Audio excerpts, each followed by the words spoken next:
You got 131 boxes and 13k tickets. Hey, nice.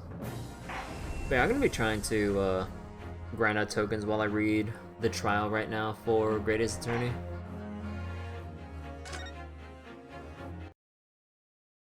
Hey, another mirror drop. Nice.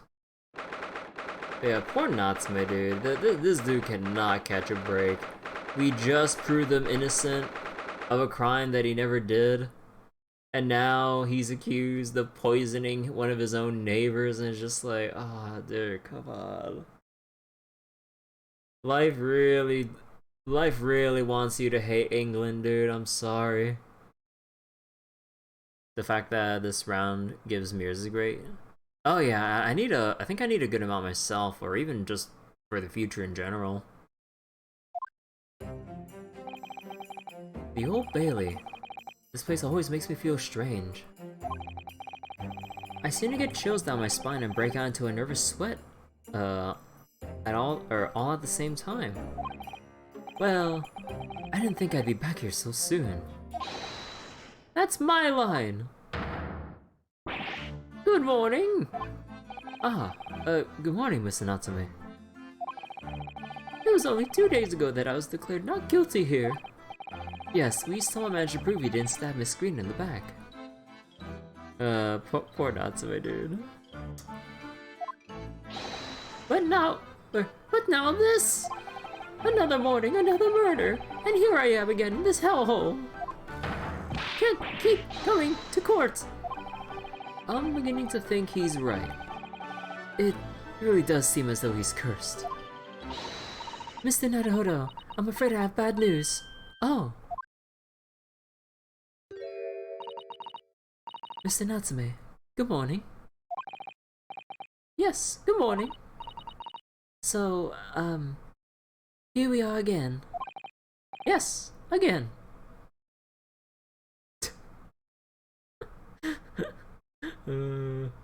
Oh man. You can just feel the awkwardness in the air.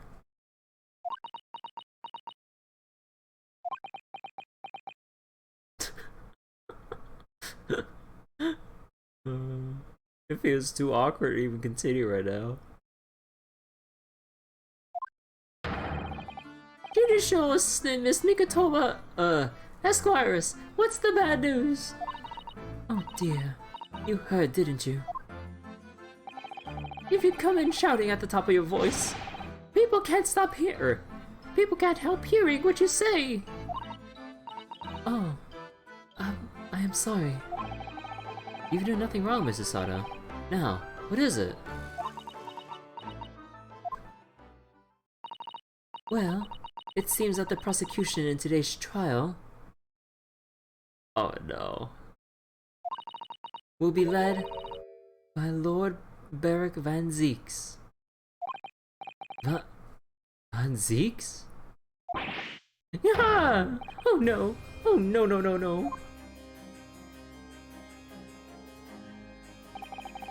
The so-called Reaper of the Bailey, the most legendary prosecutor in the land. In the trial 2 days ago, he pursued Soseki-san and I relentlessly. Of course, by the skin of our teeth. We managed to pull through, but still.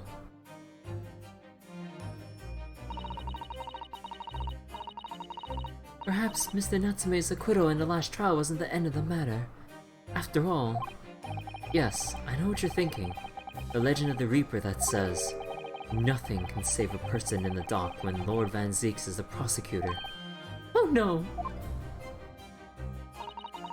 That even if that person is found not guilty, the accused will meet a mysterious end, one way or another.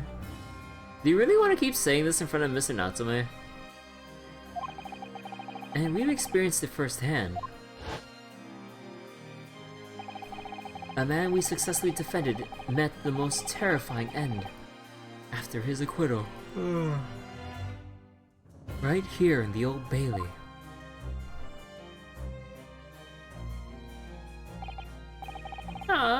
Do I have to put up with these ice-cold eyes boring into my soul again?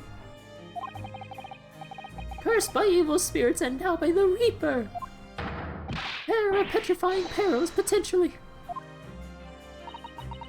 Well, if it's potentially, at least you appear to have hope, Mr. Natsume. Welcome, student Mr. Naruhodo Esquire. Yes. I'm innocent. You have to believe me. You more than anyone now. Don't worry. I'll be your steadfast ally in every step of the way in this battle. I promise. And this promises to be a hard battle, I fear.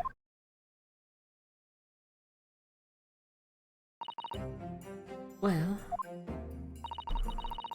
the trial is scheduled to begin shortly. We should move into the courtroom. Let's go. Oh yes, I forgot to say. I'm afraid he won't be able to make it. Mr. Sholmes, I mean. That's probably for the best. Oh. If he were here, I might be tempted to rely on his help. And that could be seen as a weakness.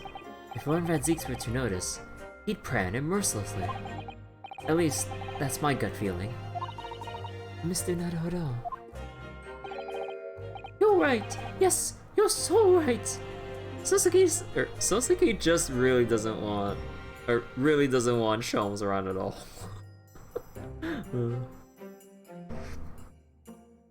Oh god, my tea is still hot.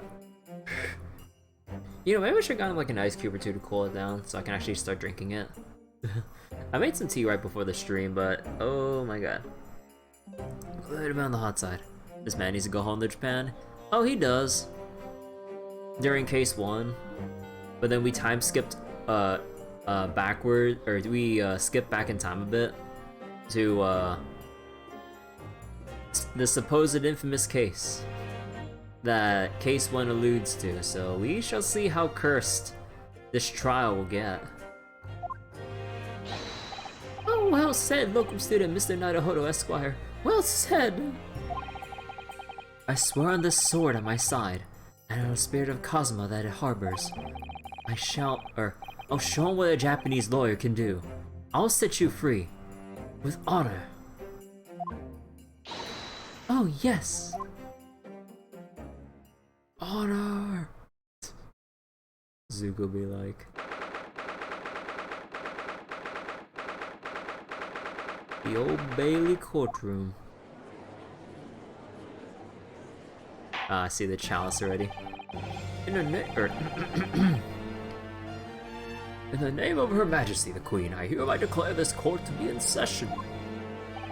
I now call upon the counsels for the prosecution and defense to declare their willingness to proceed. The prosecution is ready. The defense is ready, my lord. Readiness for the trial, my learned Nipponese friend, is not what the defense needs. What you need is readiness for your inevitable defeat. It's not just my imagination, it's really there. Lord Van Zieks has such an animosity towards us Japanese for some reason. It was some time ago that he first became known as the Reaper of the Bailey, I believe. These past few years, he hasn't appeared in court at all. Yet, now, he's back in the courtroom, though for some reason, only when I'm defending. Are we sure Van Zieks is not a vampire? Nah, he just doesn't get out much. This Reaper, with his curious disdain for us Japanese, is a prosecutor shrouded in mystery.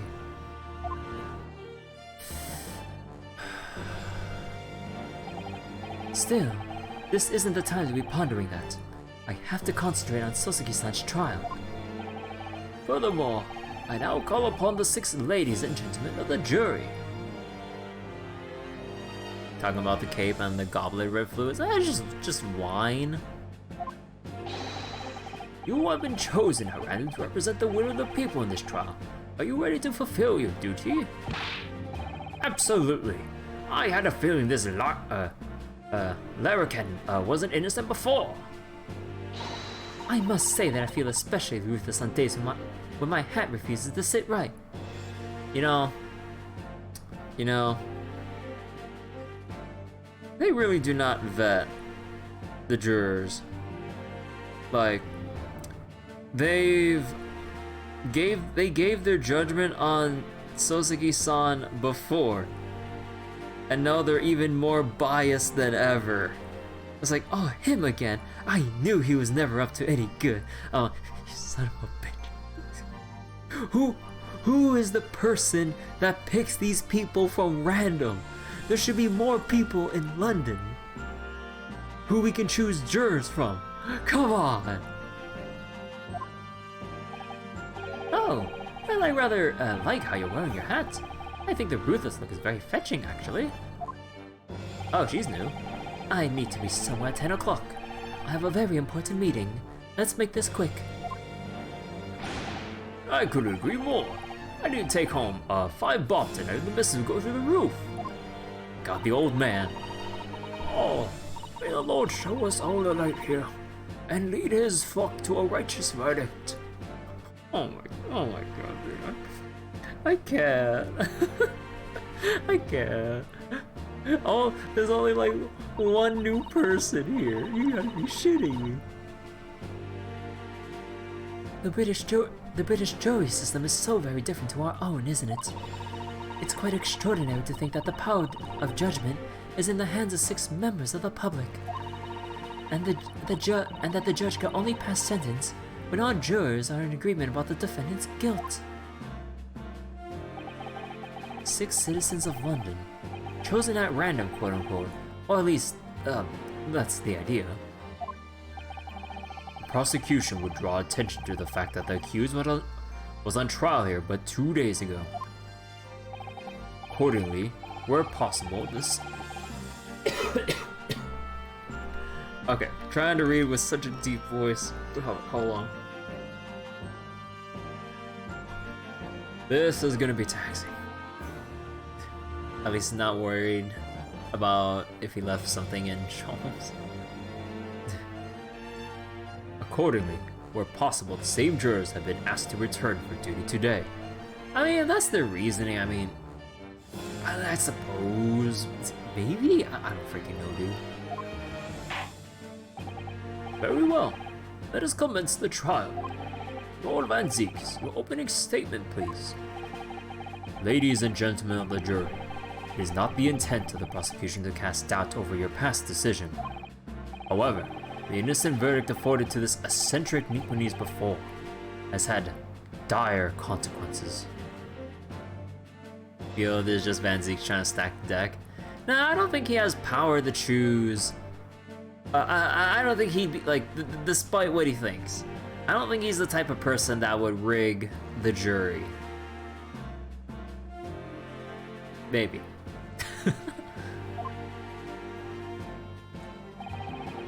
Did the accused repent for his wrongdoing in that affair? Far from it. Instead, he used his freedom to perpetrate a most blood-curdling crime. Damn. Namely, that of the attempted murder of his neighboring lodger, an innocent Englishman.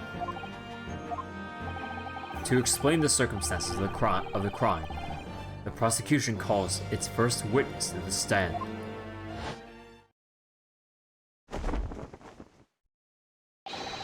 The detective responsible for investigating the scene, and the accused himself.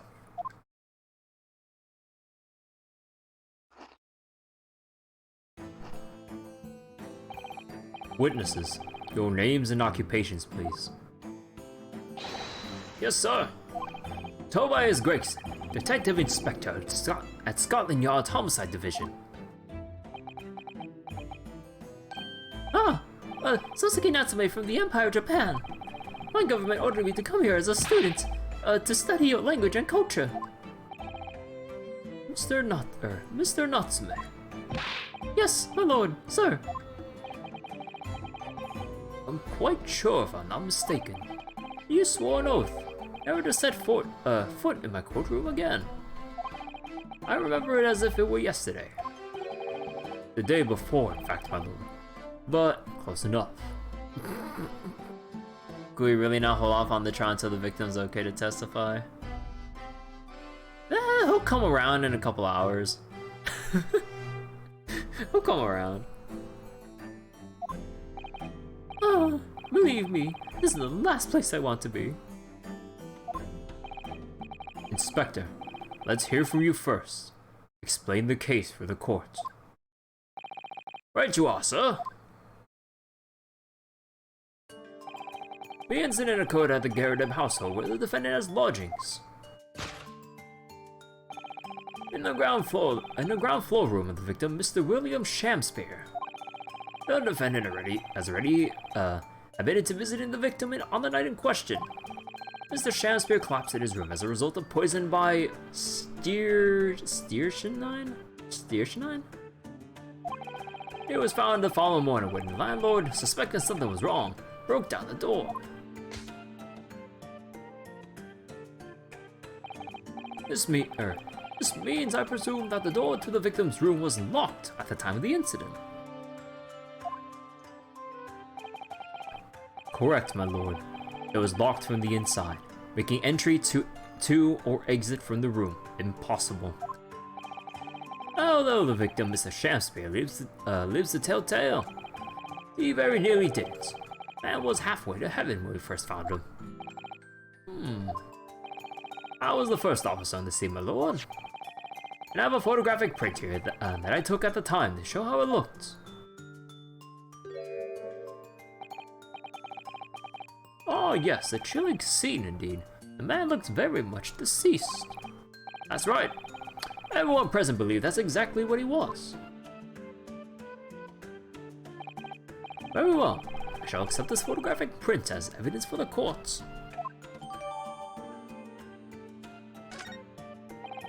Now then, Mr. Natsume.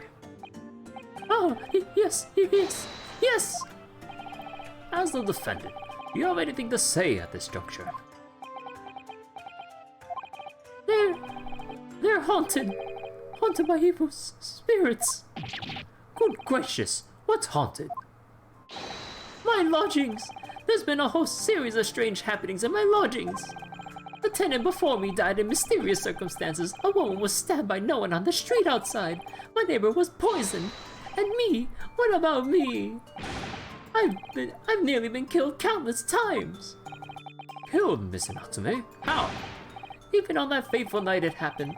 When I returned from Mr. Shamspeare's room, I lit my gas stove and climbed into bed. But before long, the stove went out, and somebody tried to kill me.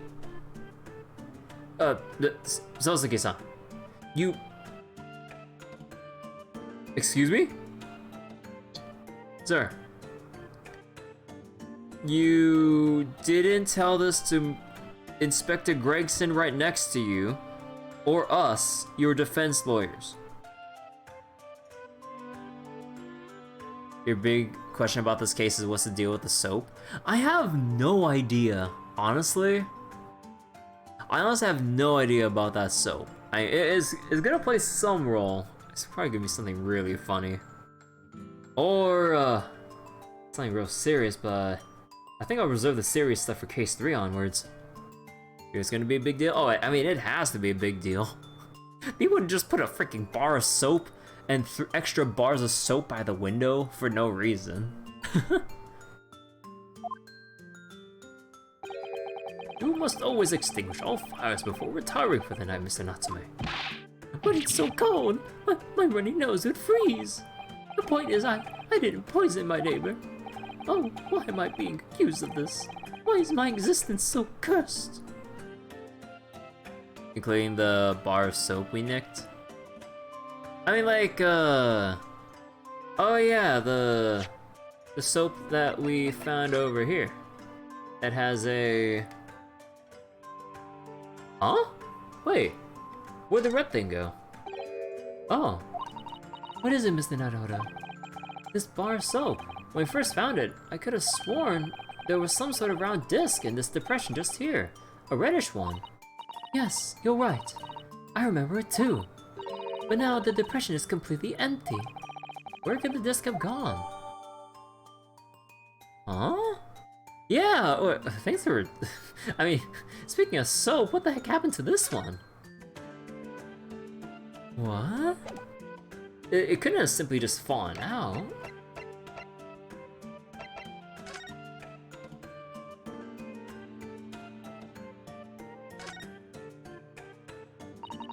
This is the teacup from which Mr. Natsume was drinking. Yes, unlike the other one, the inside of the cup is completely clean. I suppose he must have drank the contents before the tea had the chance to leave a mark. I always gulp it down too. Sorry, Mr. Naruhodo? Well, if you just sip it little by little, it goes cold. Clearly, I shall have to instruct you in the proper way to take tea. Sure is a hell of a coincidence? Yeah, I don't know what's going on here. I mean, there's a... I mean, I would assume, like, where we hold the contents of our court record is secure, so it wouldn't just, like, drop somewhere. Or maybe it's... I wonder if it's a temperature-based thing. Unless, like, they implied that he felt it and sees that red medallion isn't there anymore. Unless it's kind of like a temperature-sensitive thing that it would appear or disappear based on the temperature, maybe. I wonder about that, but who knows?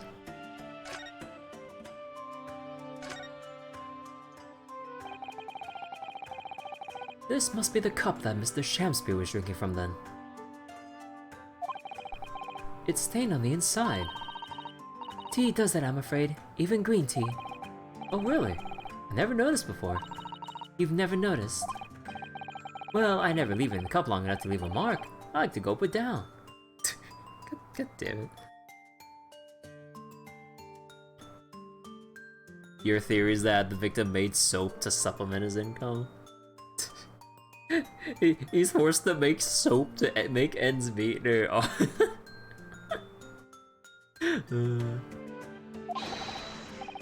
Drink tea while it's hot. That's the Japanese way, isn't it?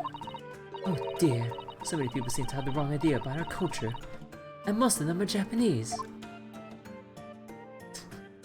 Uncultured tea drinkers, man. Wait. Anything off here? It's not... not as far as I know with this photo.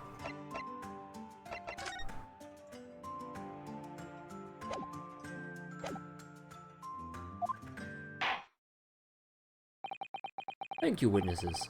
I believe I have a reasonably clear picture of events. If I could raise one more point, my lord.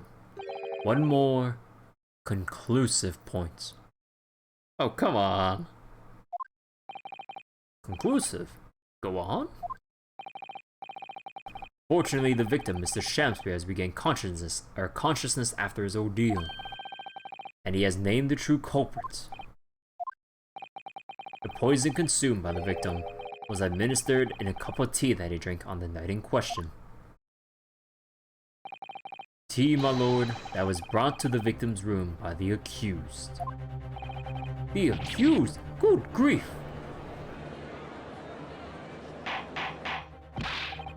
Order! Order! Yes, that's the crux of this whole case. So Sosuke-san is innocent, then why? Why has the victim accused him? Well, Mr. Natsume, what have you to say to this accusation? That evening, yes, I did take some freshly brewed tea with me when I visited Mr. Shamspear's room, as a gift. The public water pump outside always freezes at night, so I brought bottled water, especially to make it. And this is the result. Never will I touch tea again. Never. The public pump was frozen, you say? That's not information we heard before. Wonder if it's a lead teacup? I mean, who knows with how they make things back then. Probably not as much safety standards and other stuff that goes into this.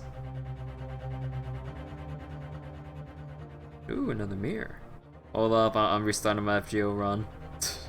That was a very serious moment, but I still got boxing to do here. Now, according to our laws, the defense must have the opportunity to cross-examine the witnesses at least once. Therefore, I call upon these witnesses now for a formal testimony. I presume the prosecution has no objection. None whatsoever, my lord. You wonder if it's a bad teacup? Porcelain is rather expensive, is it not? Lead might be cheaper. I mean, I'm not sure about porcelain. I mean, maybe it is. There's some pretty scuffed porcelain if it is. Cracks and scratch marks everywhere. Chips on the side. And they don't say the material. I don't know. But I don't think they'll really go into the material of which the teacups are made. I think that's a little too deep there. It feels like we would see in the cracks. Yeah, no, we're not going into that much detail with this level 3D that we got going on here. Like, if they want us to really go down that route, they'd have to like break off an entire side of the teacup so we can see like the cross section of the cup and stuff. Hey Derpy, how you doing? Good. Then you will give your account of events on the night in question to the court now. Yes, my lord.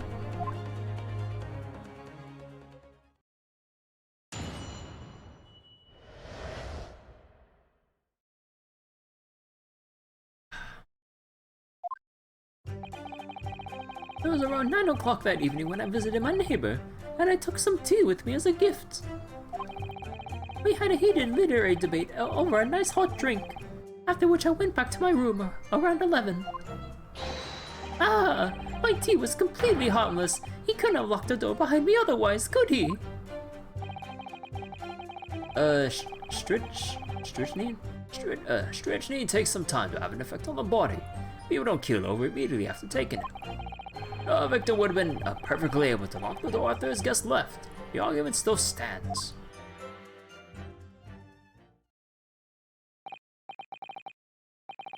You ever just current session 1000 minutes? You fucking what?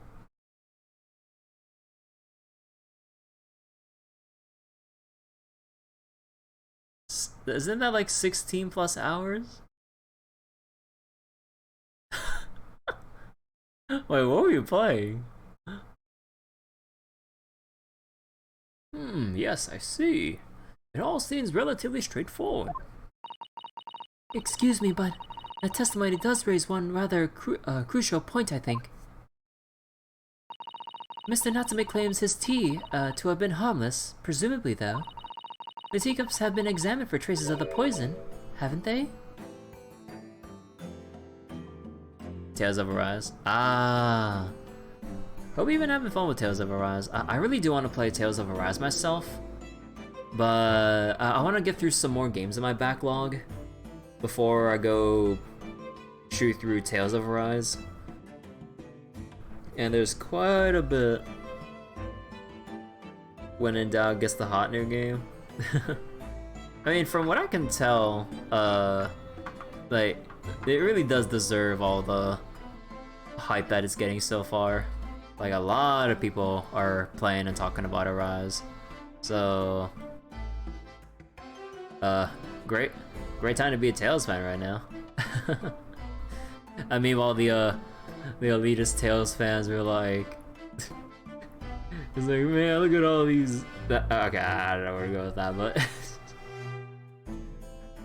I know a friend of mine. I think I'm 90% sure he's just joking about gatekeeping as a Tales fan. But it's just like he kind of has a bias towards anyone who hasn't played at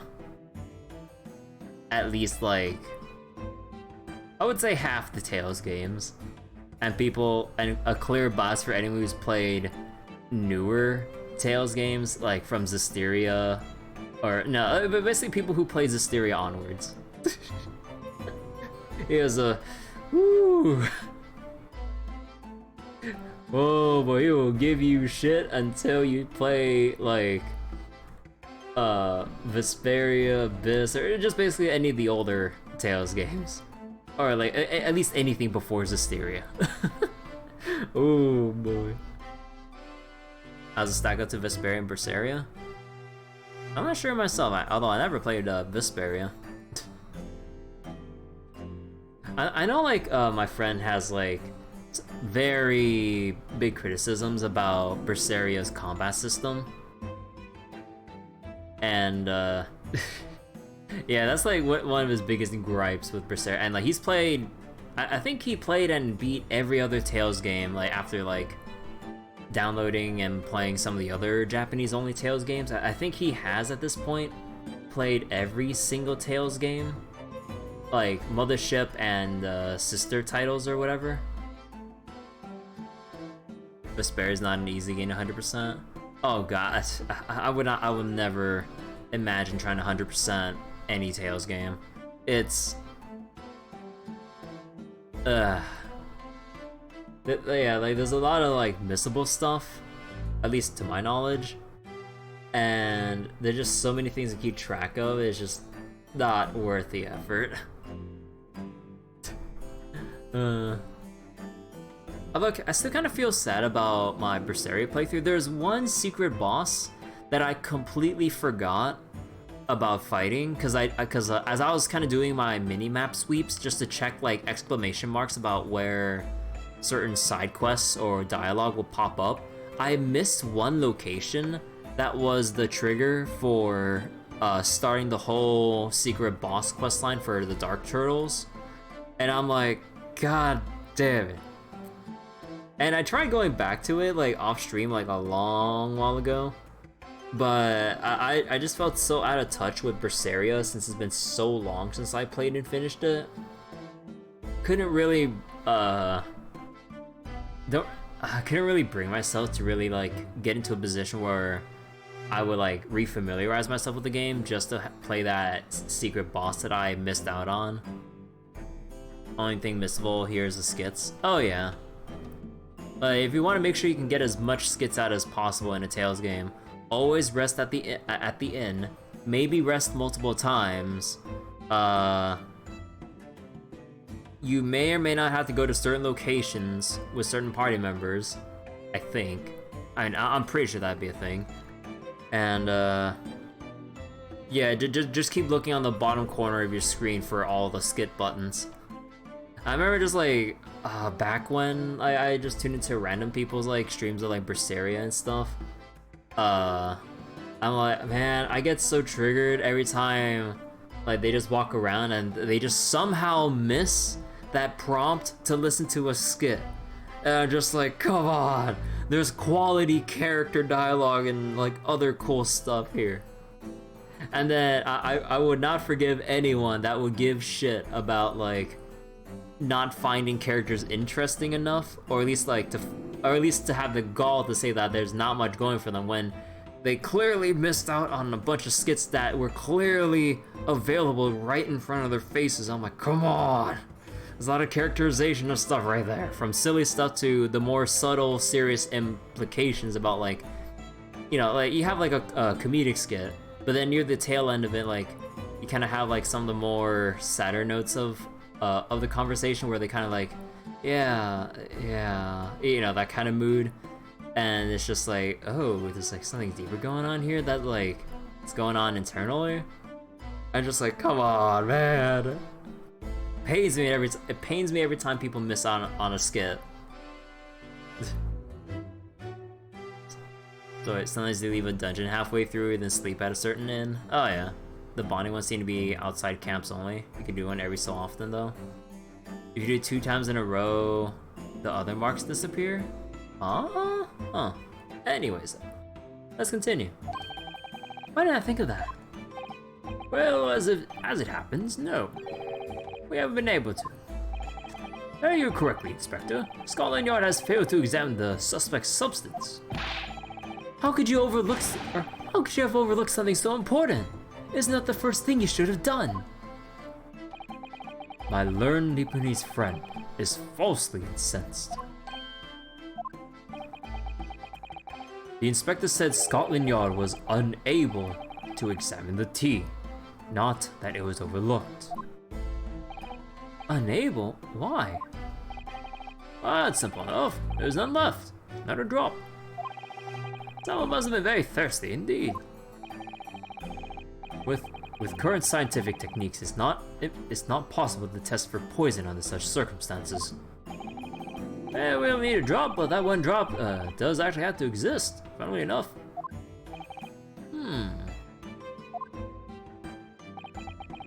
A lack of examination notwithstanding, it appears nothing other than the tea passed the victim's lips on the night in question. Oh, I see, thank you. The matter is clear.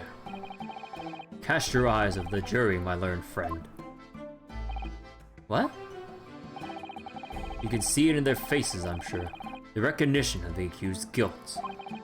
Your client's fate is all but sealed. Bruh, we barely started the fucking trial! In mere moments from now, you will lose, and your compatriot will be damned for all eternity. He's right. I can feel all 6 of the jurors looking daggers at me. But I can't let them beat me down. I won't. Bro, we barely just started the first cross-examination. Are we really gonna go through this whole song and dance again where they all declare guilty just after the first cross-examination? Come on. Please. Are other games in the series like this? No, most of the other games don't really have a juror system at all. And it's more straightforward, like case 1. Prosecution and defense go back and forth, and then after proving beyond any reasonable doubt that, you know, your defendant is innocent or guilty or whatever, then the judge will pass his sentence.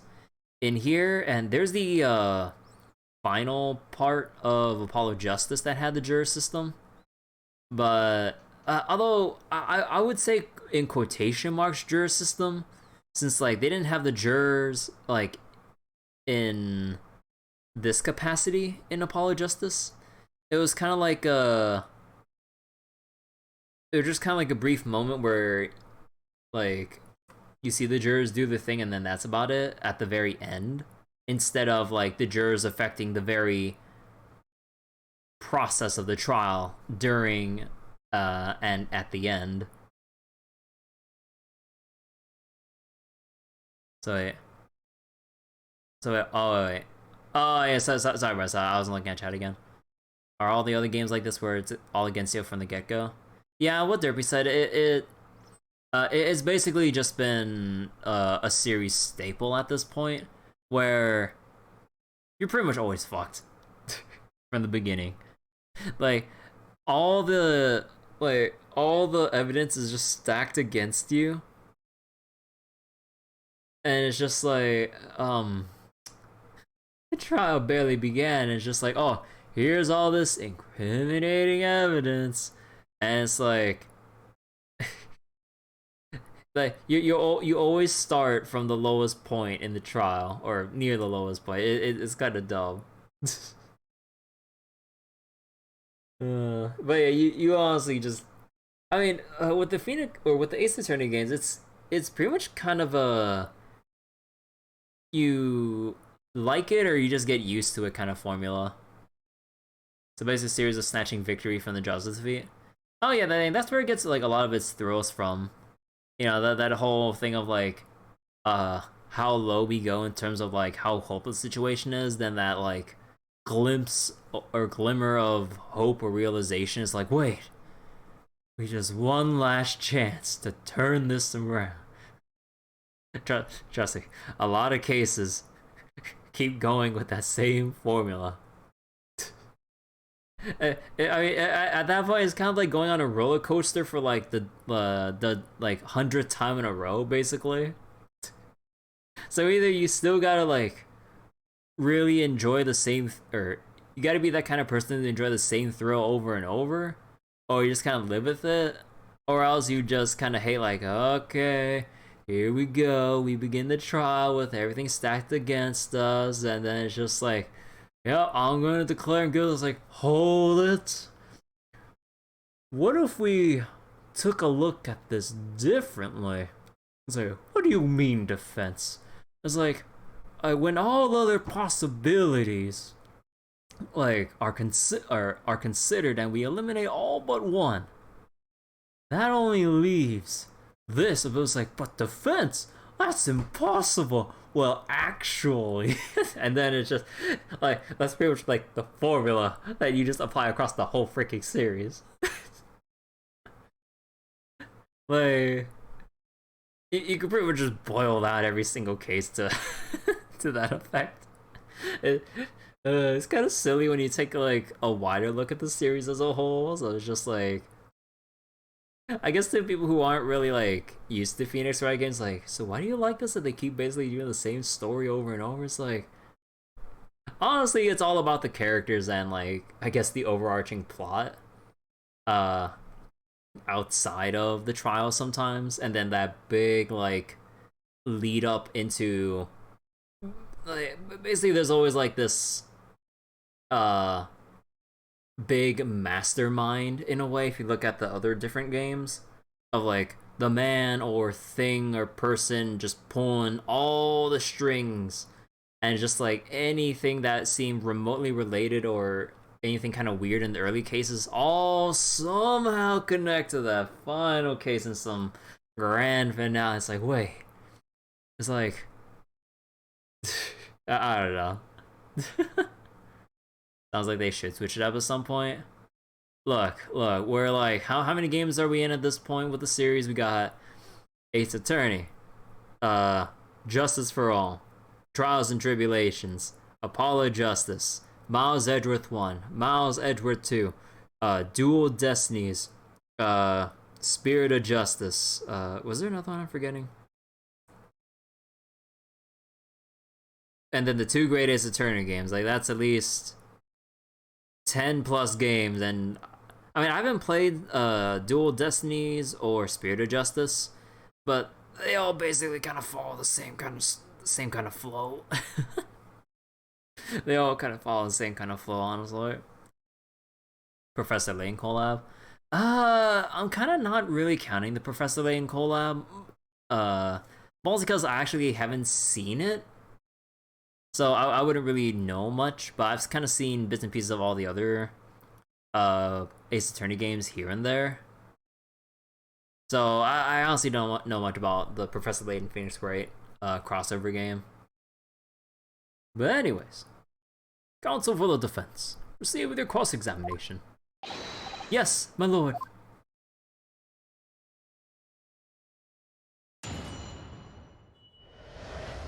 So wait.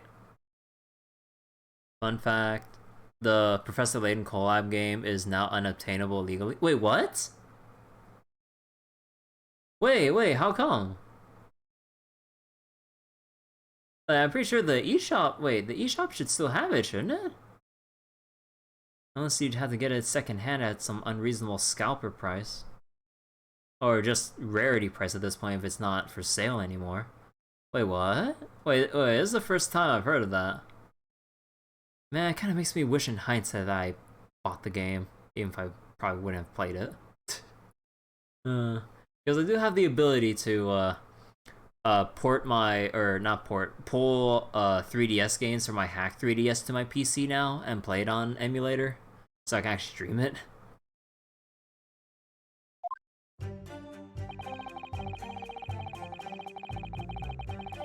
Hold it! Were you and your neighbor good friends then? So wait. Oh, level 5 games doesn't... Oh, wait, level 5 games doesn't exist anymore? Man, I have really not kept up with things. Damn, that's a shame. I didn't realize that.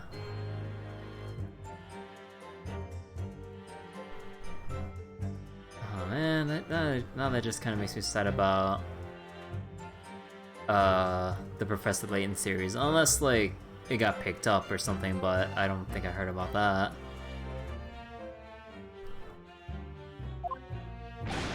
Ah, no! We weren't friends, not at all, not at all! Never, ever! A simple no would have sufficed.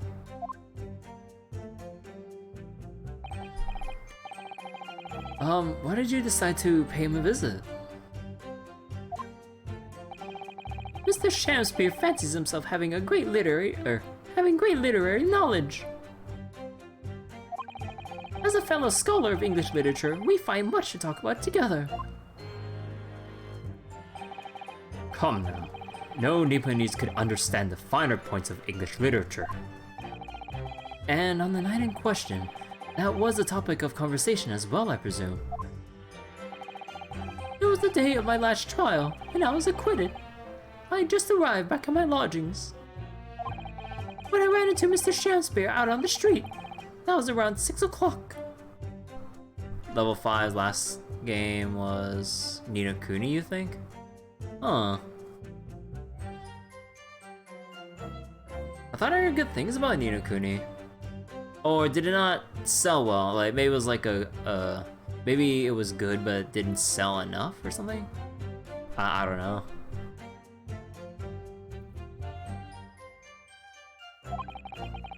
We exchanged 1 or 2 pleasantries, but it soon turned into a heated discussion. He was on his way out at the time, though, so I promised to visit his room that evening at 9 to continue our debate. But did I have ill intentions? No! Not 1, not 2, not any! Not at all! Never, ever!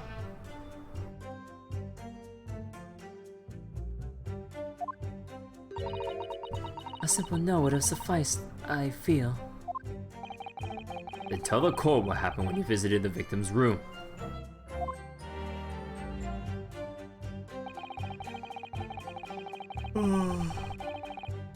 Hold it! A literary debate. About Shakespeare's works, I think you said, didn't you? Shakespeare. Ah, very worthy topic of conversation, I must say. Yeah, oh yes, my lord. Romeo and Juliet, who was stronger?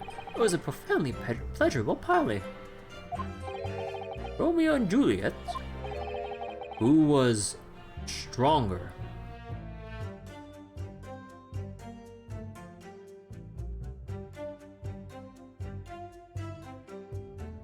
Okay, hold on.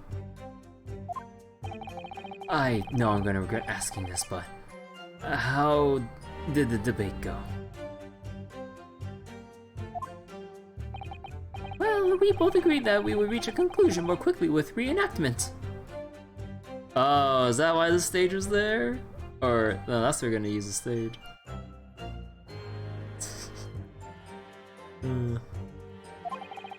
So we battled it out in a Greco-Roman style, naturally. Huh? What? Mr. Shamspeare had all sorts of costumes in his room for just such a contest. So when you say reenactment, you mean you were actually in costume? He as Romeo, I as Juliet, after a vigorous, wild tussle. Bruh, I don't want to continue this conversation anymore. I don't want to continue this conversation anymore. I as Juliet, he went on top. On victory I'll cherish forever. Bruh. I dare not imagine a terrible scene of carnage. The fact remains that it was you who prepared the tea and took it to the victim, correct? I boiled the water in my room and made a pot to take with me.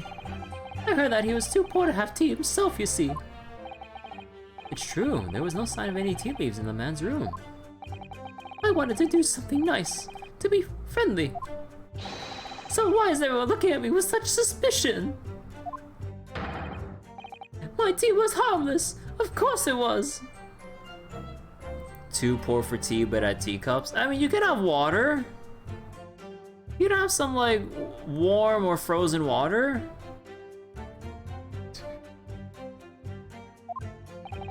And do you have any basis for that statement, witness? My tea was completely harmless. You can't unlock the door behind me otherwise. Oh, wait. Yes, there was not a drop of tea left in the victim's room anywhere, was there? Oh, that's correct. Anyone would think the fella never had a pot of tea before. He must have licked it dry. Which is a pity, because one drop is all we would have needed to analyze it for poison. And you say that you return home to your room at 11 o'clock, Mr. Natsume. Yes, definitely. By heaven and earth, I swear it. Well, the latter was able to verify that as it happens. He confirmed that the defendant went back to his room at 11 that night. And how was the landlord able to attest to this? He, said it was the lamps, I believe. The lamps, Inspector.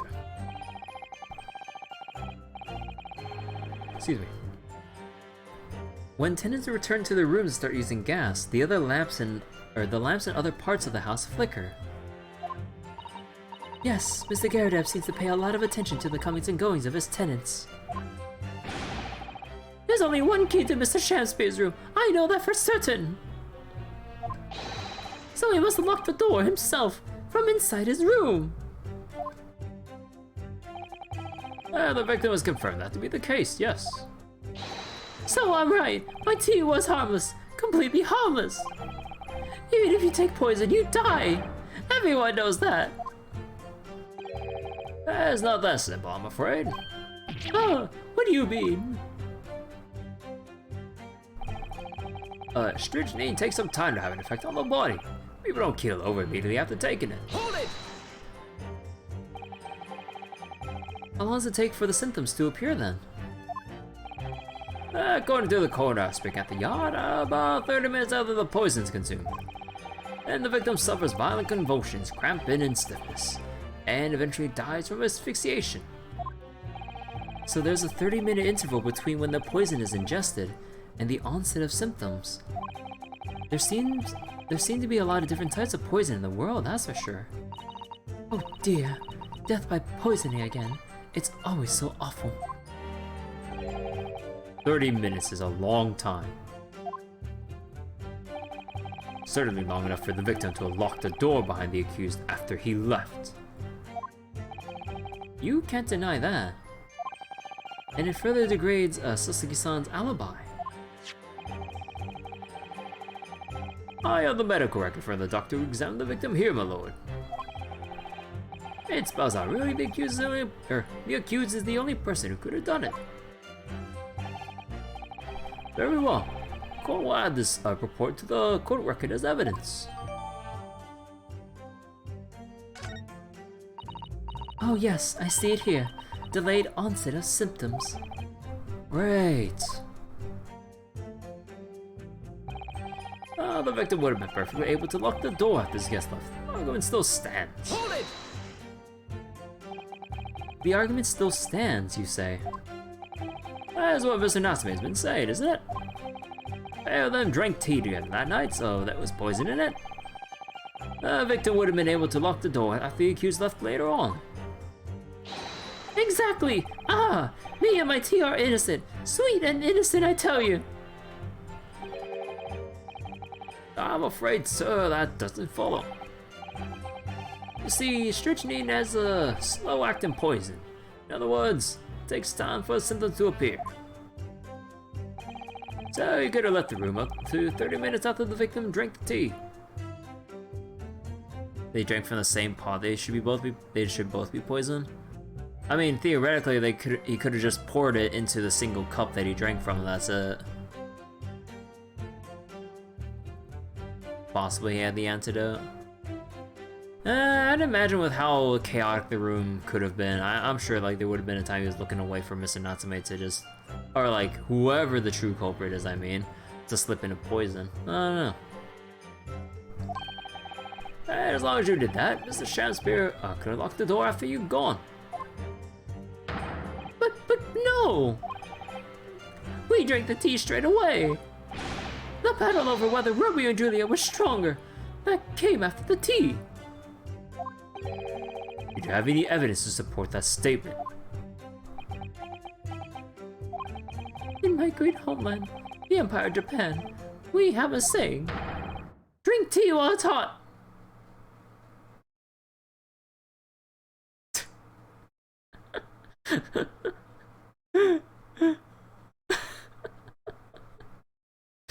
Oh my... Susato is just dying on the inside right now. Sada's just dying on the inside right now. And Ryunosuke is just feeling justified about his tea drinking way, just gulping it down like a savage. That's not what that saying means. Sure, a proverb would satisfy the prosecution. However, there's no conclusive proof to support the defendant's assertion. On the contrary, there are sufficient grounds to infer his guilt in this matter. No!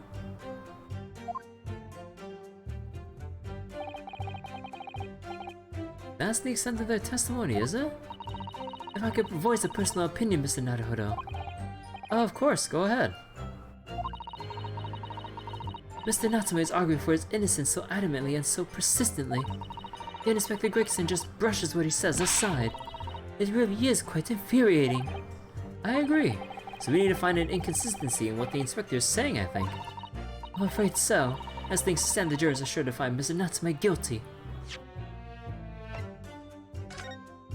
So, ingestion of small quantity of strychnine, toxic effects, likelihood of substance being mixed in with the tea, but no sample could be obtained. Poisoning incident, 1:30 a.m. Assessed from victim's pocket watch appears to have been broken when the man collapsed after the delayed onset of symptoms. 1:30.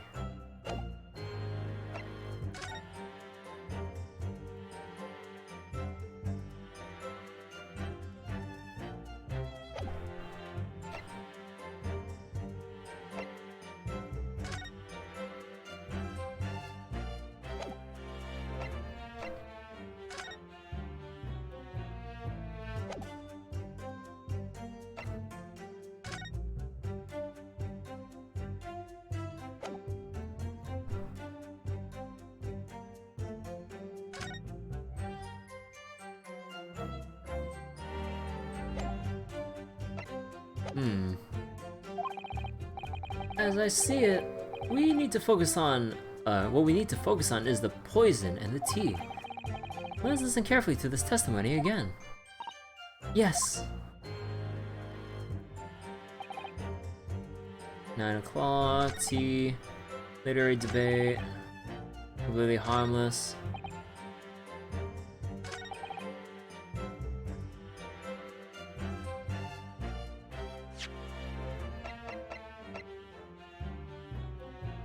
Would have been able to lock.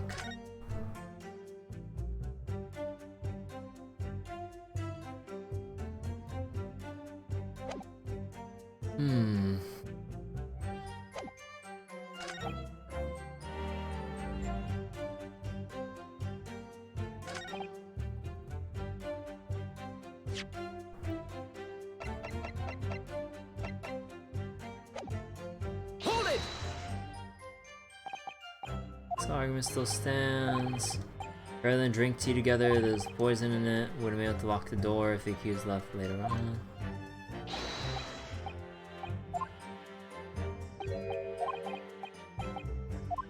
Takes time for the symptoms to appear. Up to 30 minutes. We drank the tea straight away.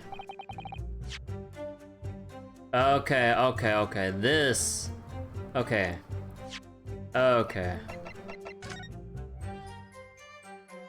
I think this is where we present the teacups. The ring implies that it wasn't. They didn't drink it, or Sham Spirit didn't drink it straight away. Okay.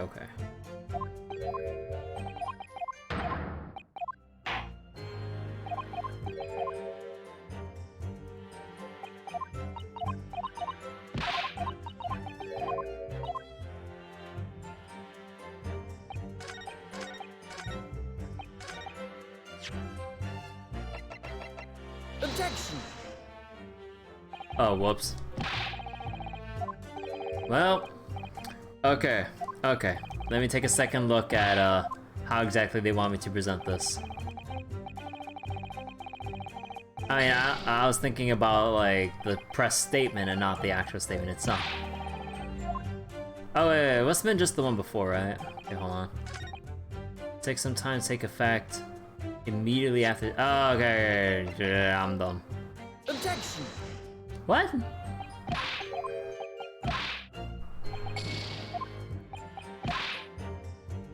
Okay, now I'm, okay, don't me. How long does it take for symptom soup here? 30 minutes. 30-minute interval when poison is ingested, lots of different types of poison.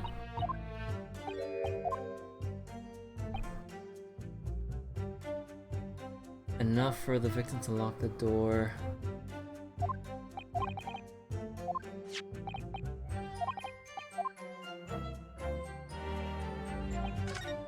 Oh, whoops. Ah, I didn't mean to press right there.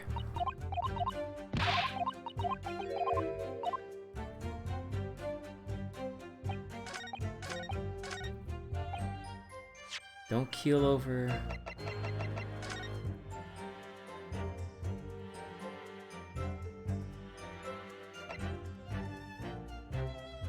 Poison incident.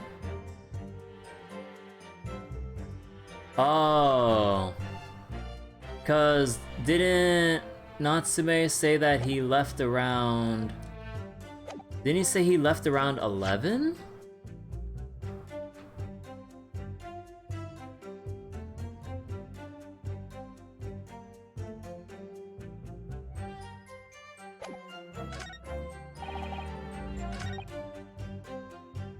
After which I went back to my room around 11. Oh, oops. Oops.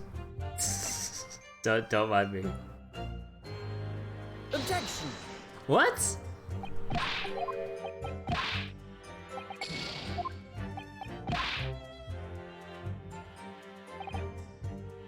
Okay, wait. After which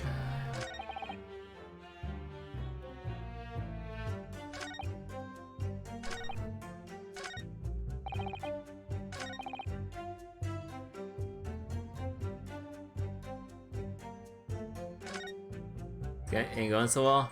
Okay. There's some obvious fact that isn't. Okay, hold on. I need to put away FGO so I can focus on this actually. Okay, wait.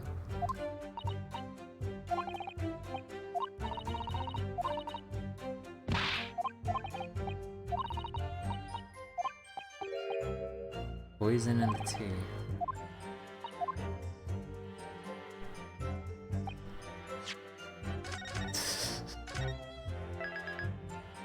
Oh man, we're not off to a great start here, huh? Okay, so you got there at 9, shared some tea, went back at 11, fair enough. Tea was completely harmless. Couldn't have locked the door behind me otherwise. Hold it! So not a drop of tea. Must have licked it dry. Returned at 11.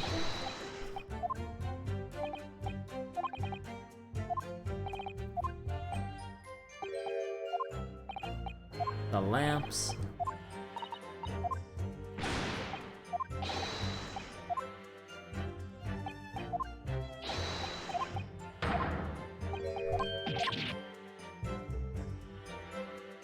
Okay, so for sure we have to present something at the 4th or 5th statements. Takes time, people don't keel over.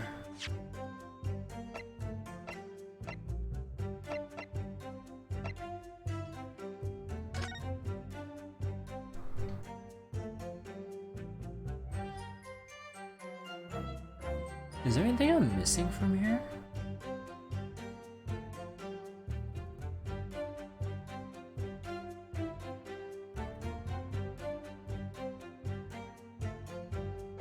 I don't...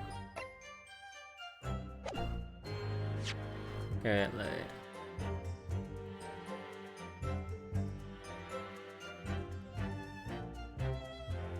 so, medical report on statement 4.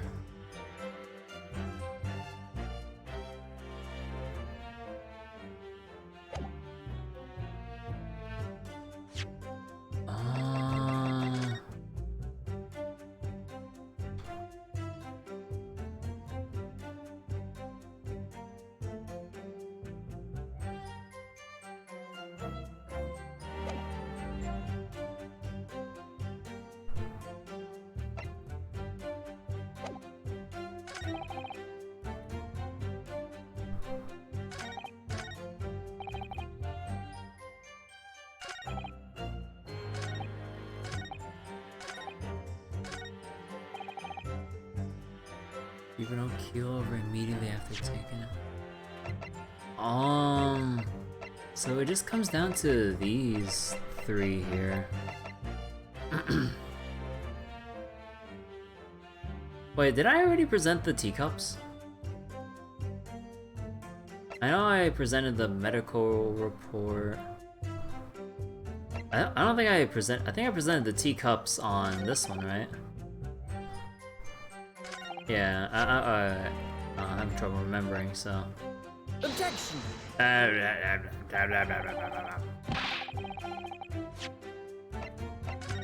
Don't mind me.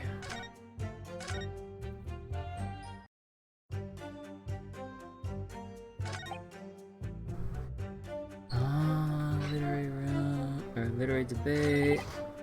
Tea was harmless. Okay, wait, there's one thing I want to present for the hell of it. Objection! Yeah. Oh, dude, don't say that.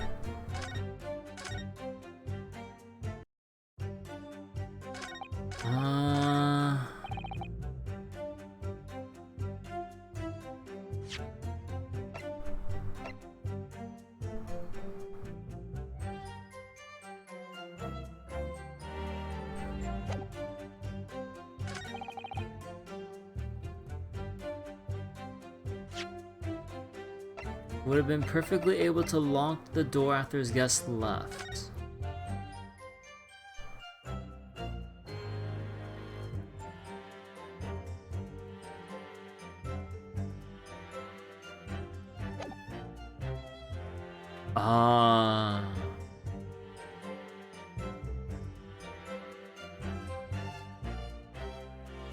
Honestly, I don't know. Objection! Yeah, I knew that wasn't it.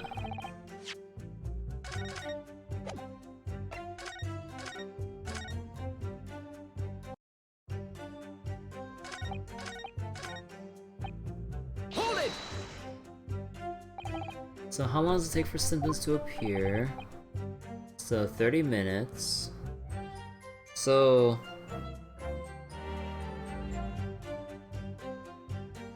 we know that Mr. Shakespeare didn't drink the tea right away, as evident, or as evidenced by the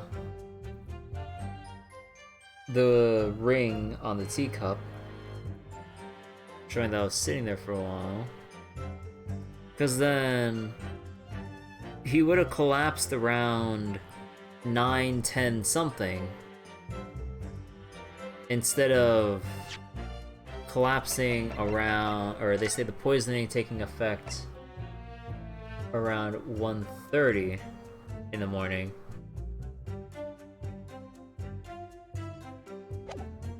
Oh, did I not present the medical report on this? Or no, didn't I do that? Hold on.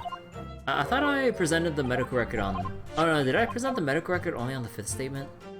I think that might have been where I goofed. Objection! Or not? Okay, hold on. Man, I am... Look, this is only case 2. I know others might be judging me already, but I'm judging myself even harder.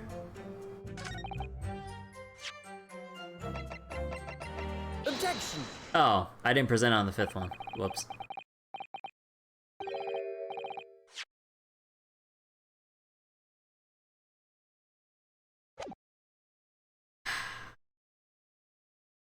Moving on. The argument still stands, you say. I think not, Inspector. Come again? I think you find that you overlooked a very significant chronological inconsistency here. First try, first try. Chrono, what? What do you want about? According to this report, the victim must have consumed the poison at around 1:30 in the morning. And yet, the defendant, Mr. Natsume, left the victim's room at 11. Ah!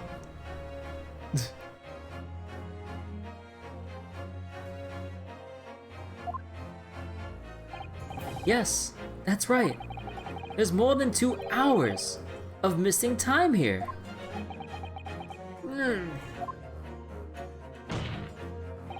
In other words, if there was poison in the tea that Mr. Natsume brought to the victim's room, how could the victim have fallen ill to it 2.5 full hours after the defendant left?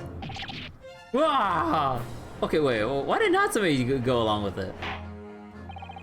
The defense's argument is entirely reasonable. How do you respond, Lord Van Zieks? A toast.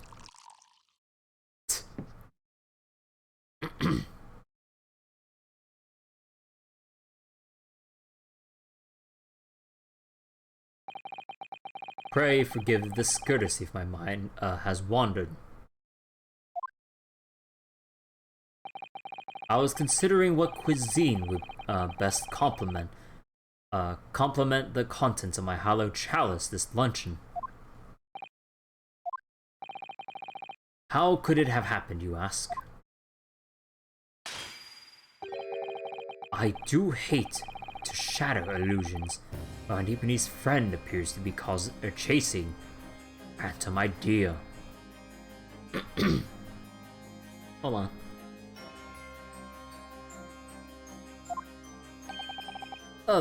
A phantom? Is it so hard to imagine that the victim drank his tea after the accused had left? For example, at the time stated in the medical report, yes, at around 1:30. Objection! Mr. Natsume brought the tea with him to drink together with his neighbor.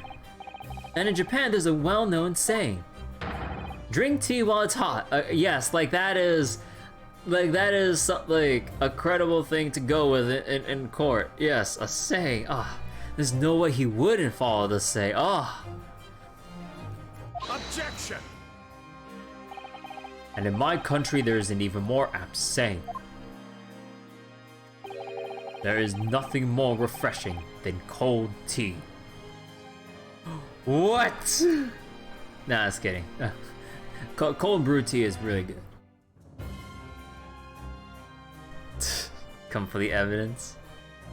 Countered. He got me. If only this was in Japan, then our saying would would stand.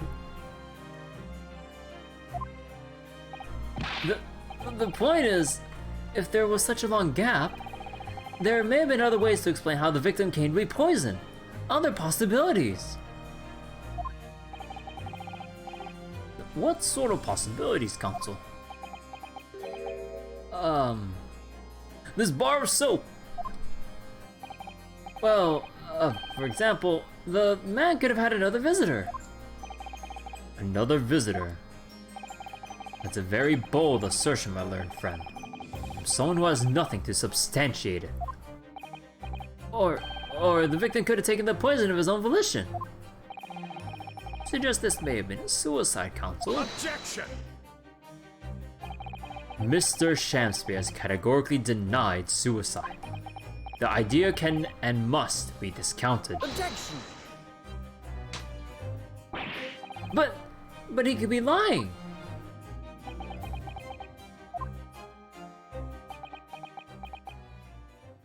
Ryunosuke.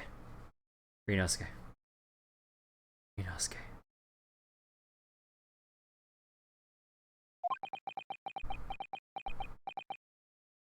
Ryunosuke. You might want to take at least 5 seconds to think before you talk. Is something wrong, Lord Van Zieks? I was listening to the sound of the carriage pulling up outside the courtroom. Pray forgive the discourtesy. Carriage? What carriage?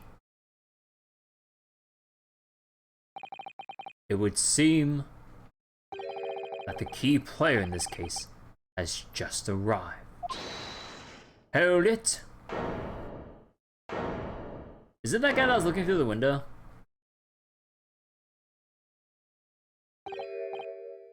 Out, brief candle. Nice, but a walking shadow. Oh. Oh my god! A poor player that struts and frets his hour upon the stage and then is heard no more.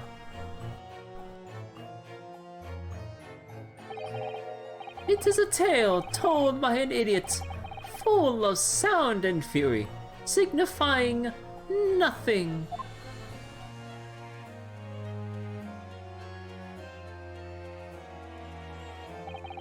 Who, sir, are you? William Shakespeare, my lord. Alas, 'twas I, undone by those bitter events. I am the victim. What's he doing here?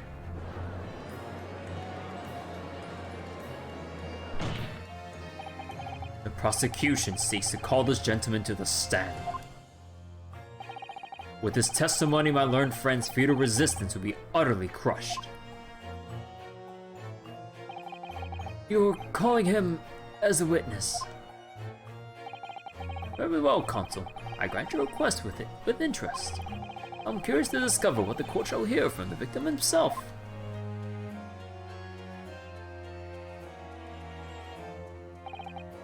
Happy am I, Shakespeare, to regale thee with my tale of woe, my lord. But I still have my own tale to tell. My own tale of worse woe. I can regale the court with a tale of my perfect innocence in perfect English. That will do, Mr. Natsume. Let the court now hear from the victim.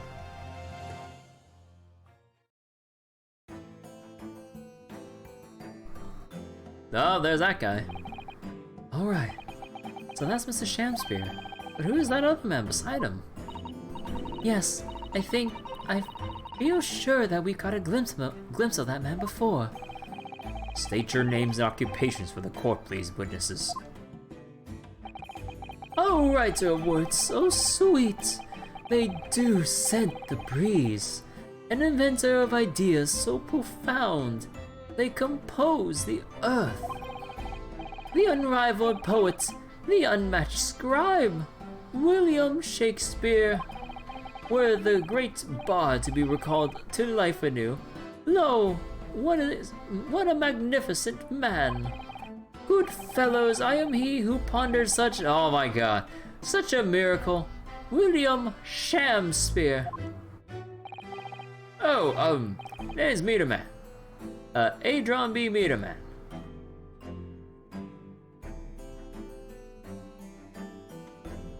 Adron B. Meterman.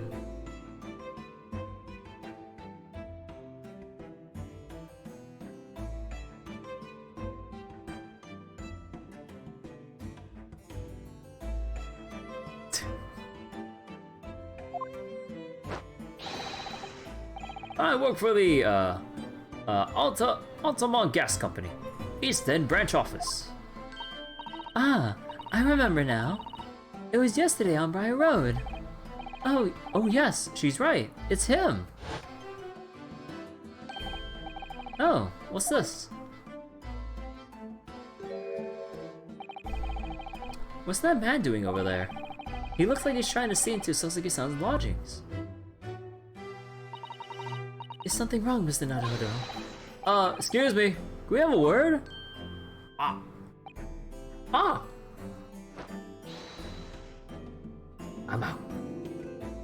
You know, just him exiting like that reminds me of that one meme of that one kid, like, with a peace sign out and then just, like, slowly fades away from the, from existence, like, 2 screenshots later.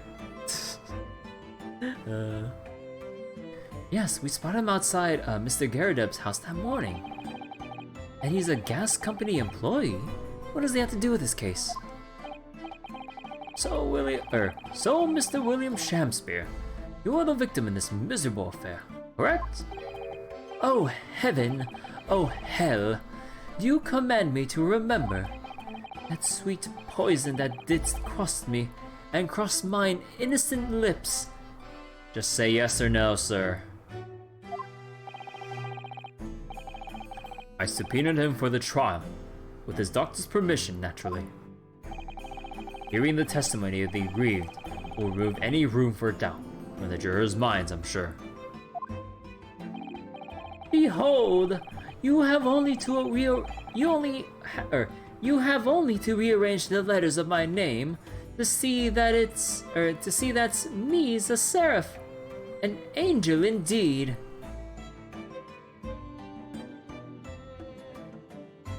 Excuse me? Thus be I of noble mind, sweet of nature, and verily honest of heart, all as all heavenly angels be. I want to punch you so much. Because there isn't a less contrived meaning in your name. No, not at all. The jurors seem to be very moved by this man, I'm afraid. They're actually taking this seraph anagram idea seriously? Thank you, witnesses, for your illuminating introductions. But, my lord, what's the man next to Mrs. Shanspeare doing here? The gas man, I mean. Oh, what? Me? Well now.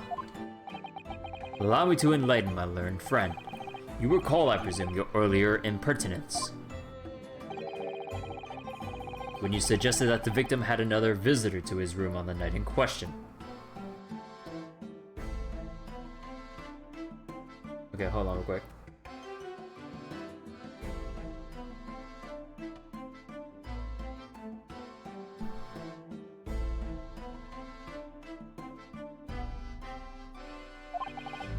And moreover, that the victim is a compulsive liar. What? No, I didn't quite say that.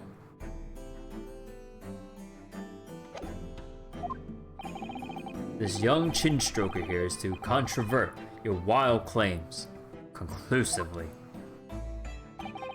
Is that not so, Mr. Meterman? Eh? Hang on. No, I'm just here. I hereby call for your formal testimonies. You will tell the court as lucidly as possible what happened on the night in question. One may smile and be a villain. Yes, it doth pain me, but let the truth be spoken. The truth of that wintry night of my discontent. Bruh.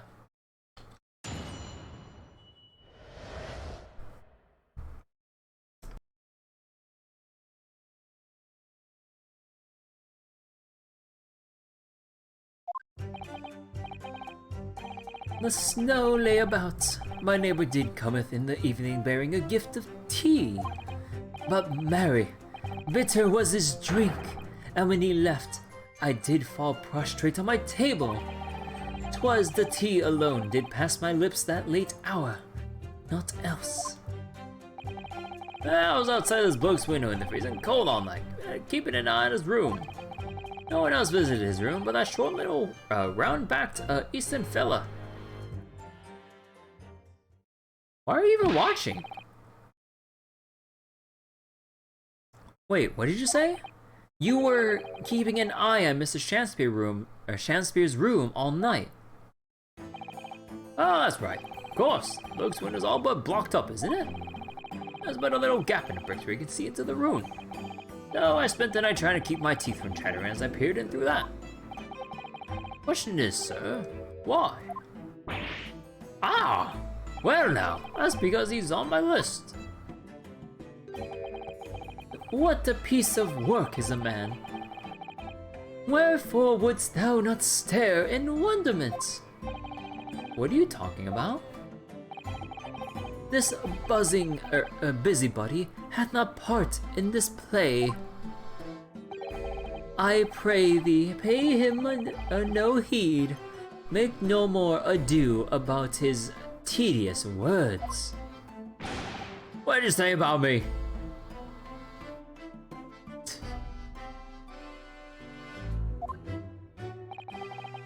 Calm yourself. This court is concerned with what happened on the night in question. Is this man a bee? Yeah, that's what I thought too, with like the striped pattern on his bag and like his old yellow color scheme. I was like, is he supposed to be a bee? And then when he bent over like that, I'm like, nah, he's supposed to be a bee. Nothing more. Indeed. That is so. And, as the testimony we have just heard clearly reveals, there was no one other than the accused present at the time who could have carried out this crime.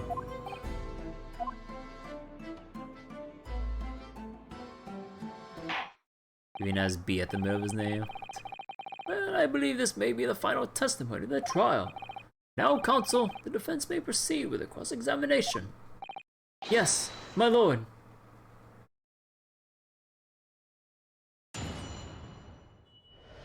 Well, at the very least, the jurors didn't all decide guilty after the first cross-examination, so I'm happy about that already.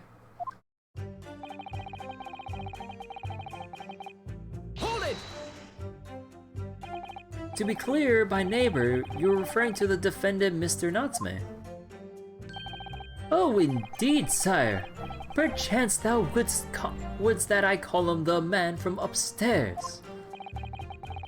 At what time did the mustachio Nipponese visit you in your room? Our meeting was promised for the hour of 9, and lo, did he come to tender a gift of fragrant tea. Details which are in accordance with the defendant's own testimony, yes. And we were broiled in such a literary debate as history hath not seen before. By which I presume he means their discussion about who was the stronger, Romeo or Juliet. I, Shakespeare, did play the part of young Romeo, once my neighbor played the fair Juliet. Each of us dressed as would our characters be, to bring weight upon a merry experiment.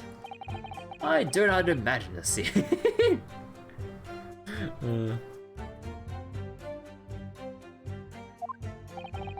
Frailty, thy name is woman.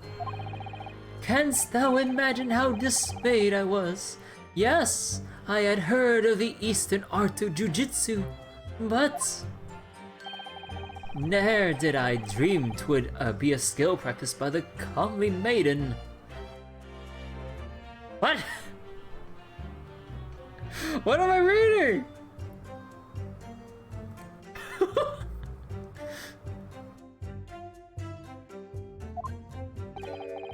Juliet beat Romeo.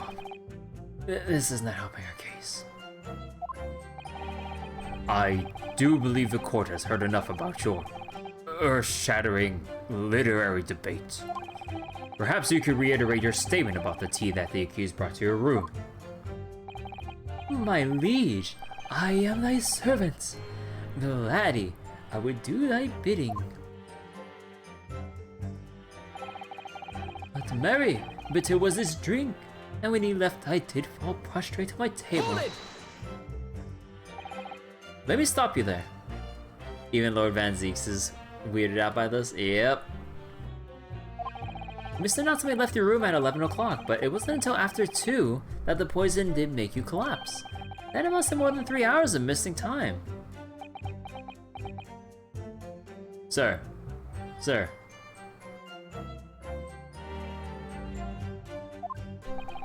If the defendant really did put the poison in your tea, that 3-hour window of time is something you're going to have to explain.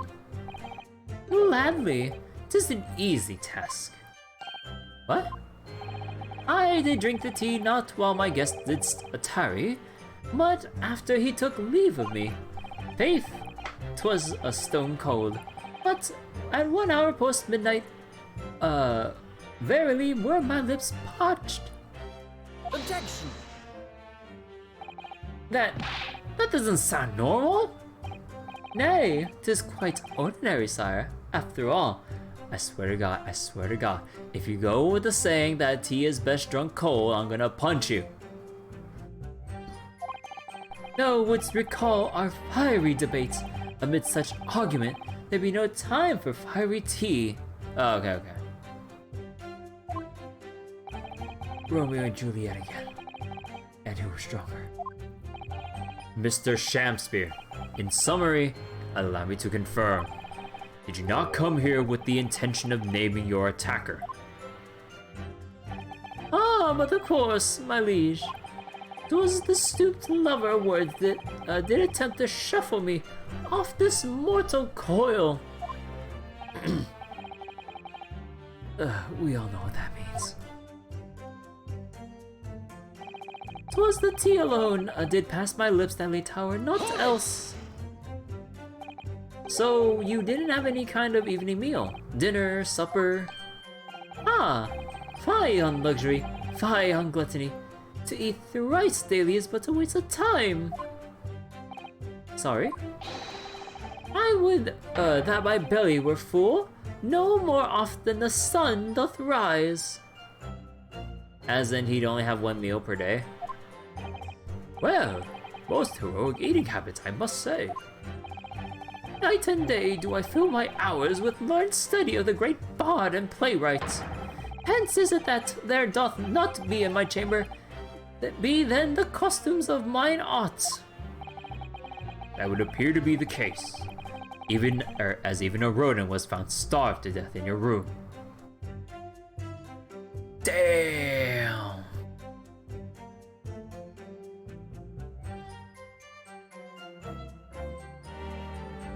Damn, you know you're broke ass poor when a rat goes into your room to steal and eat food and die of starvation after finding nothing. God damn! Now that I think of it, it's not just food that was conspicuously missing from that room, is it? I don't recall seeing a single play or script anywhere. Or I have devoured them all. You've eaten them? Every word be within my skull. Didst thou imagine otherwise? Right, that wasn't misleading at all.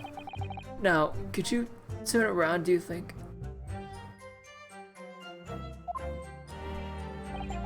Which brings us to the conclusion that the only way the poison could have passed the victim's lips is in the tea.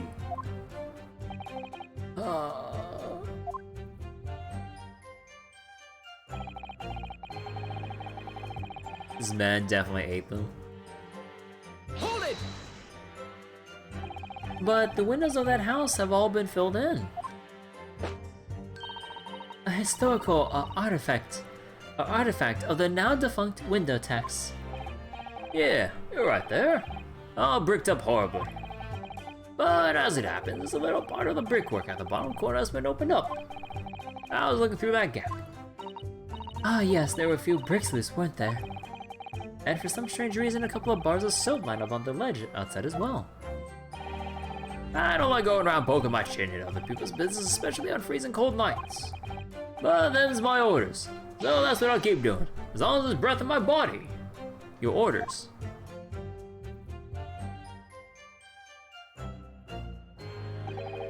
What's with all the theatricals today? Out of interest, Mr. Meterman, after the accused had left and returned to his own lodgings, did you see the victim leave the room at all? No, he never left. He was in that room the whole time as far as I'm concerned. And we can therefore discount the possibility of suicide. How can you be so sure of that? The police carried out a thorough investigation of the scene and found no receptacle for the poison. And since we know the victim didn't leave his room, and hence didn't dispose of the poison's container himself, it's clear that this was no attempted suicide. Only the culprit could have removed the receptacle. Ah, yes. It was to be explained, Counsel. Thank you. You don't believe he's actually eating one meal out of choice? The man is playing up his poverty like it's virtue. It really was. You can't argue with the logic. No one else visited his room but that short little round-backed Eastern fella. Hold it! You say short little round-backed Eastern fella. So you can't be sure it was the defendant then. Objection! How many other short little round-backed Nipponese with a mustache do you think there are in London? Well, of course, that's only a narrow gap. It was quite dark, so I didn't notice the mustache. But he showed up around 9 and I'm pretty sure of myself. And when the person you saw arrived, did he and Mr. Shanspeare drink tea together? Ah, sorry, couldn't say. Why not? Because I couldn't see into the room all that well, could I? What I did see was the silhouette of that little round-backed fella wearing a pretty dress. Then the pair of them started some kind of a wrestling match. I tell you, I don't know what to make of it.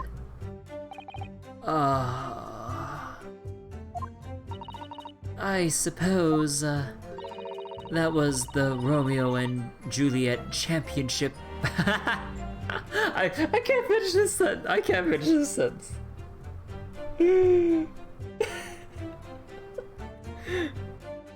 Oh dear. I suppose that was the Romeo and Juliet championship battle getting underway. Mr. Meterman, allow me to confirm one final time. Apart from the accused, can you state with certainty that no one else visited the victim on the night in question? Hold on, I'm gonna go bring back FGO to play here. Oh my god. No question. Gasman's honor. Held it. Ooh. Oh. What? Uh-oh. Aw, no. Come on. We didn't finish the cross-examination. Please, I know I was praising the jury for not jumping to conclusions after the first cross-examination, but could you wait until the end of the second? Please! Oh no. Okay, hold on.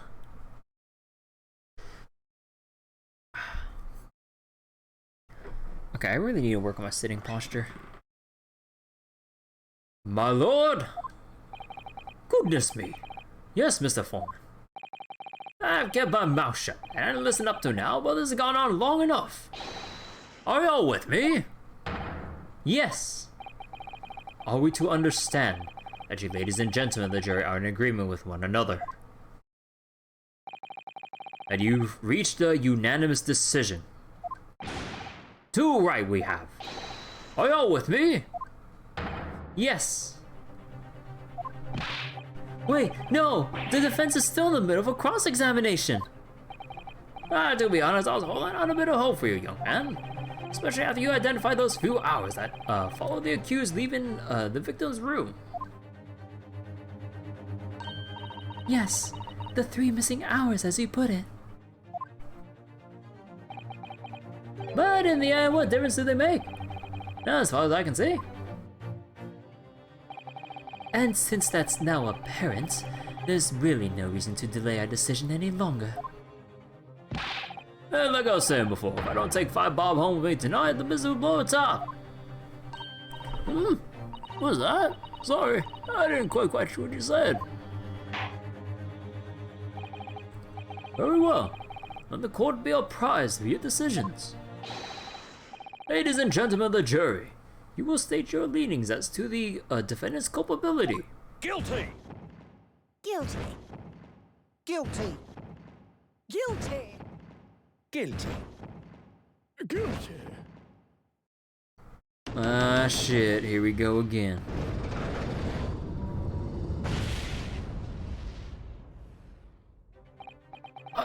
Are all of you? Well, it would appear that the jury is indeed unanimous.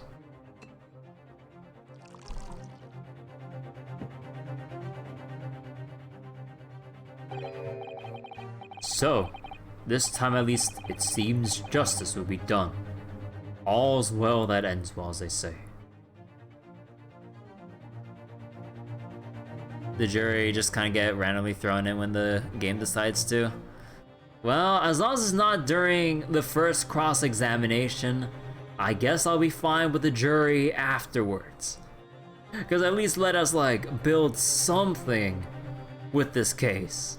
And then make your decisions, and then we can tear that apart. Please. This calls for a toast, I feel.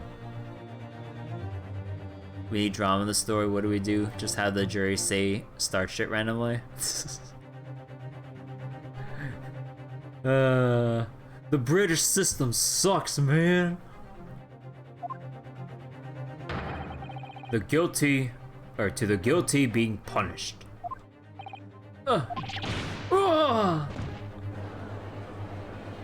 Rabble. Get up, Mr. Naruhodo, please. The trial isn't over yet. What do you mean, Mr. Sato? What about the information I found in this encyclopedia of British law I have? That obscure right that belongs to the defense in these situations. Remember? Yes, you know. From 2 days ago? Or so? Like, I get that they had to reintroduce this, but they can't just make...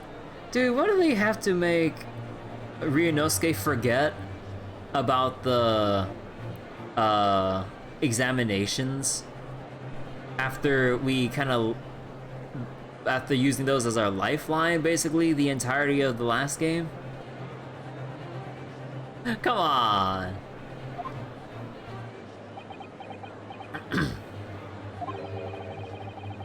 A summation examination. How could I forget something that I used to save Mr. Natsume's life just 2 days ago? Ryunosuke, come on. Yes, that's right. We don't have a jury in Japanese courts, of course. But here in a British court of law, if we can reverse the decisions of a majority of the jurors, we can force the trial to continue. This trial can't end now. Whatever it takes, I just can't let that happen. The defense moves to invoke its right to a summation examination, my lord. Why am I not surprised? Have I learned Nipponi's friend's inability to admit defeat? You choose to cling desperately to some archaic rule you barely comprehend instead of accepting the truth. Certainly no other defense counsel in recent times has exercised the right to a summation examination.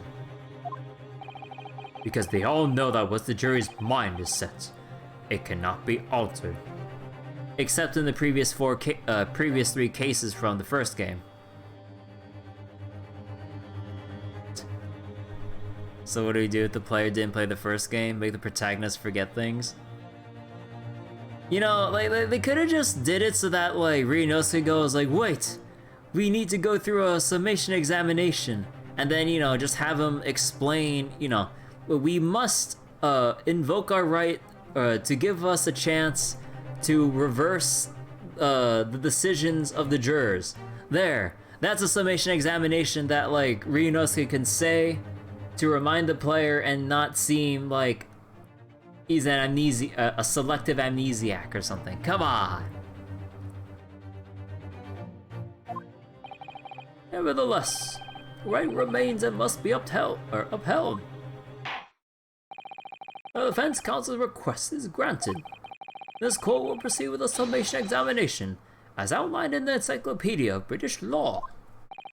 Thank you, my lord. Are you and your fellows prepared, Mr. Foreman? Hey, believe me, my lord, we all know about this young lad's tenacity. And we're ready for it.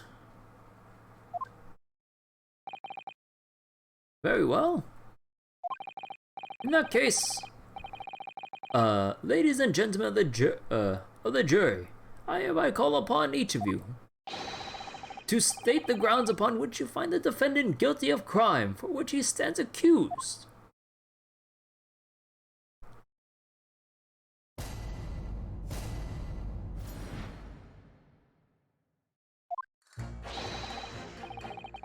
Well, the victim may not be well off, but he's a noble man and straight up. There's no reason to doubt the man. Just going by feelings here. Sounds like the jury has at least a good opinion of you yourself. Oh yeah, like they know that like, or I would assume, you know, they know that we're good at our job. It's just, you know, they're just very adamant about sticking to their first decisions until proved otherwise. Feelings. Ugh. We don't need feelings in this courtroom. Just cold, hard facts, evidence, and logic. The dang Brits and their emotional juror system. How dare they? Oh, back in Japan. Just kidding. Well, I do declare the good gentleman has no reason to lie. In fact, I think he's rather splendid. Just look at the accused by comparison. He's Japanese, stoops, all the while, and has the mustache. Very fish. What the fuck? What the actual hell? Ah, yes, here's my justification. Racism. Bro, come on. Come on, dude. Why is the justification for your reasoning have to be racism? Oh my god, racism and prejudice. Ah, yes. You can't convince me otherwise. Bruh. Oh my god.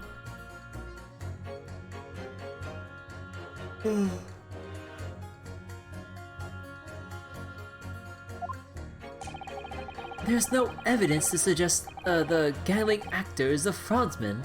For now, at least. I really don't care, like. I just need to try that quickly. 3 hours of missing time is nothing when you reach my age, you know? Nothing at all. What kind of reasonings are these? I knew it. Every single one of them seems completely convinced. It would seem that the jurors have come to the conclusion that Mr. Shamspeare is a fine, upstanding, and honest citizen. If you ask me, they've all been bewitched by his strange theatrical movements. And sadly, nothing Mr. Natsume has said appears to have registered at all. And so, for a second case of the day, juror number 3 on account of racism.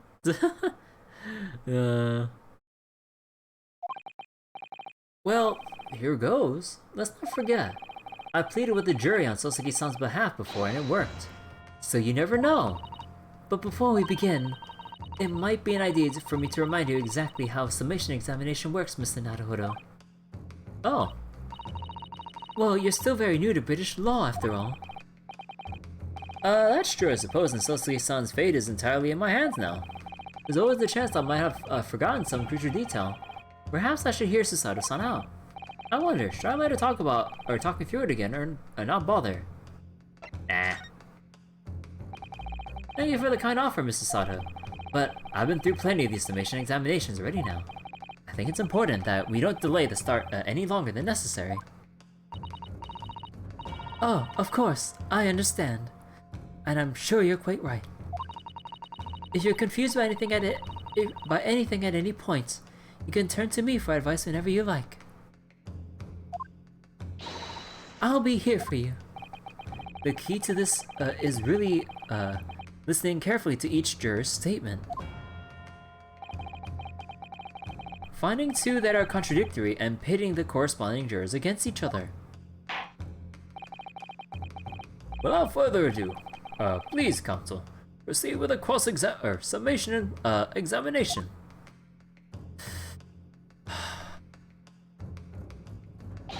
Yes, my lord.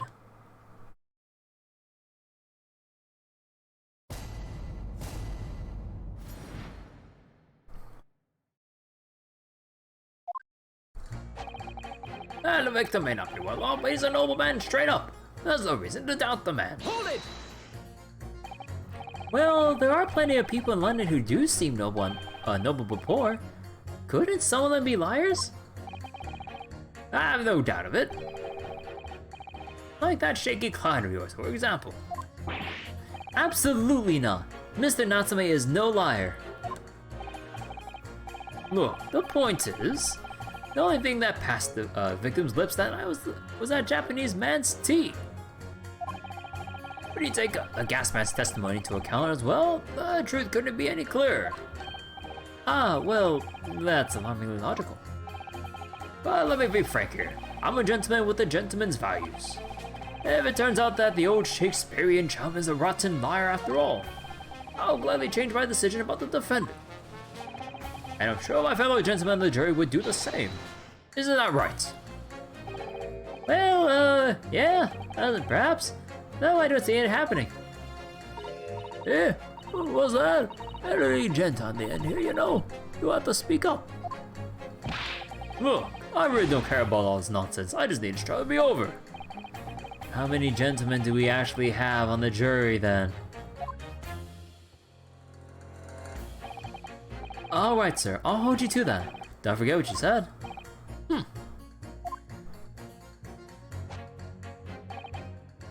Alright, if you can show me that the victim's a liar, I'll reconsider my position. And I do declare the good gentleman has no reason to lie. In fact, I think he's rather splendid. Hold it! Are you saying that you believe the man to be trustworthy because he's rather splendid? No, that's not what I said. The point is, the man is the victim here. What reason would he have to lie? And yes, he is rather splendid. So, you say, yet again. Meanwhile, the man who stands accused behaves so suspiciously, it's exhausting to look at him. I'm afraid he's not splendid at all. What the fuck is this? Splendid logic there, madam. Thank you so much. I just look at the accused by comparison. He's Japanese, stoops all the while, has the mustache, very fishy. No, not one of those things is the reason to find the man guilty. But he's fishy. There's no doubt around that fact. He's Japanese, has a mustache, and he stoops. Bruh, what the fuck? What the actual fuck? As you see, you'll arrive at the conclusion in just 3 steps. 3 steps like a waltz, in fact. You know, the more I think about it, the more this trial seems like a dance. You seem to be several steps ahead of yourself, though. And you're on the wrong foot. No, there's nothing but circumstantial evidence, evidence here. There's no actual proof of the defendant's guilt.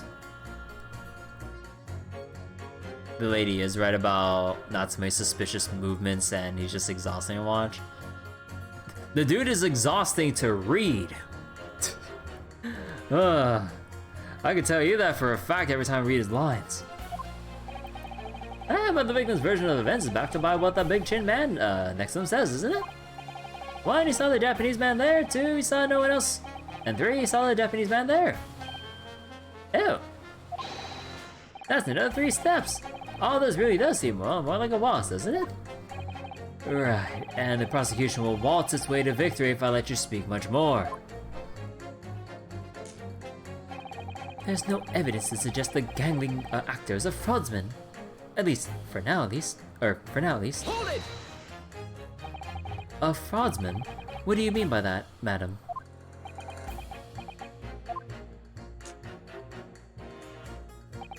It really is a most tiresome problem for the company. Most irritating. We can be absolutely certain that a customer is stealing from us, but without hard evidence, we can't even threaten to take action for fear of being sued. I'm sorry, you kinda lost me there. I'm the wife of Augustus Altamont, owner of the Altamont Gas Company. Good gracious! Altamont Gas, you say? Gas is the future of energy in this country and around the globe, but proper handling is essential. As I'm sure our employee from the East End branch office would be the first to agree. Absolutely, Lady Quimby. Gotta be used properly. Altamont Gas is the best in the world, of course.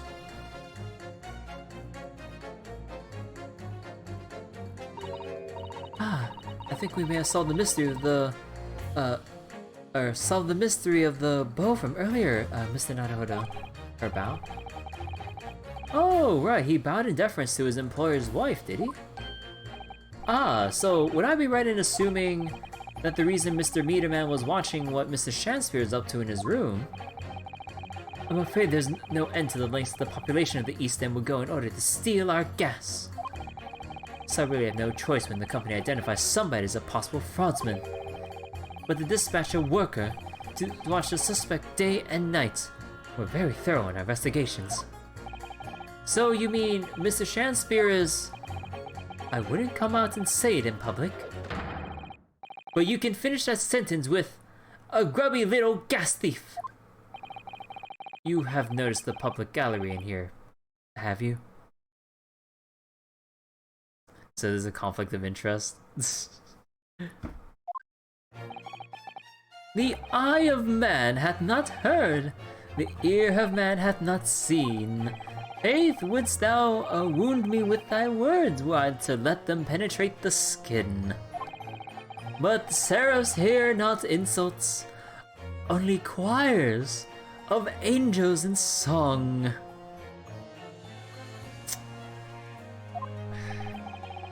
We may not have evidence yet, but my workers won't stop buzzing around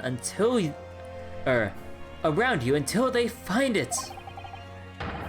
And when they do, you'll find yourself blasted back to your angelic heights in an Altamont gas explosion. So Mr. Shanspeare has been stealing gas. I wonder, juror number 4, if you wouldn't mind adding that information to your statement. My pleasure. Was it the bit about ripping that thief apart you enjoyed? A little before the abject violence, if that's not too much trouble. Oh yes, of course. This could be it. This could shift the balance. The victim puts on a fine performance, but in reality, he's a common thief of my of my company's gas.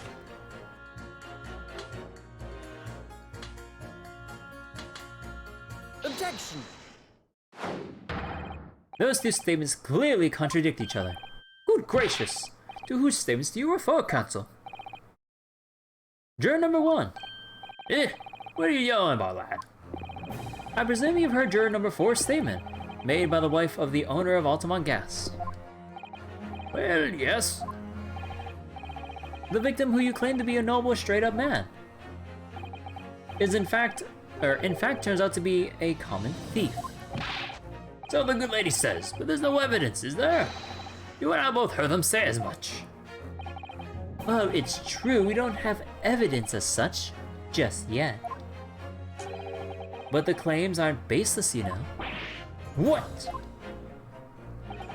You heard me. Seeing as his operation has already been compromised, I would suggest that the court hears testimony from our East End branch office employee over there. I'll do whatever you say, my lady. Gasman's honor.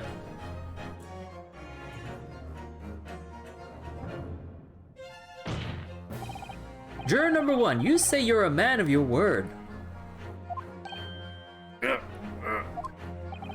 If I could show that Mr. Shanspeare was a liar, you assured me that you would reconsider your decision about the defendant's guilt. Yes, I did say that. Well, and as a and as a man of honor, I'll hold to it, as I'm sure the other gentlemen of the jury will. Me? Oh well, yes. Now that we've found out the man's a liar, perhaps we ought to consider the matter further. Well, if I'm perfectly honest, I haven't heard a half of what you all been saying. So this means you'll recap a few points that would suit me down to the ground. Oh, no, I'm not having any part of this. I want this trial over and done with. In that case, I shall change my leaning. So, Mr. William Shanspeare, if that is your real name, we of the jury demand to know exactly what kind of a man you really are.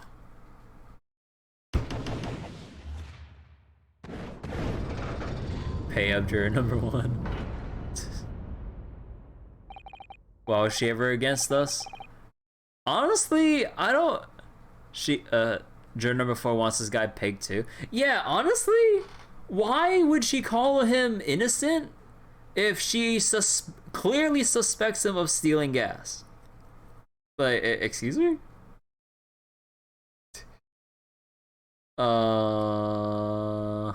Okay. Good shit. Not. Wait, that's 4 jurors. 4 for not guilty. Yes, Mr. Naruhodo. Victory! Rabble, rabble, rabble, rabble. Order! Order! Well, this is quite extraordinary, I must say. As a result of the defense's summation examination, the jury's leaning has changed.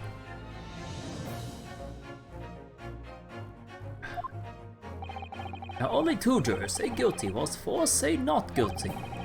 I therefore declare this court to be in a state of disaccord, and order the trial to continue.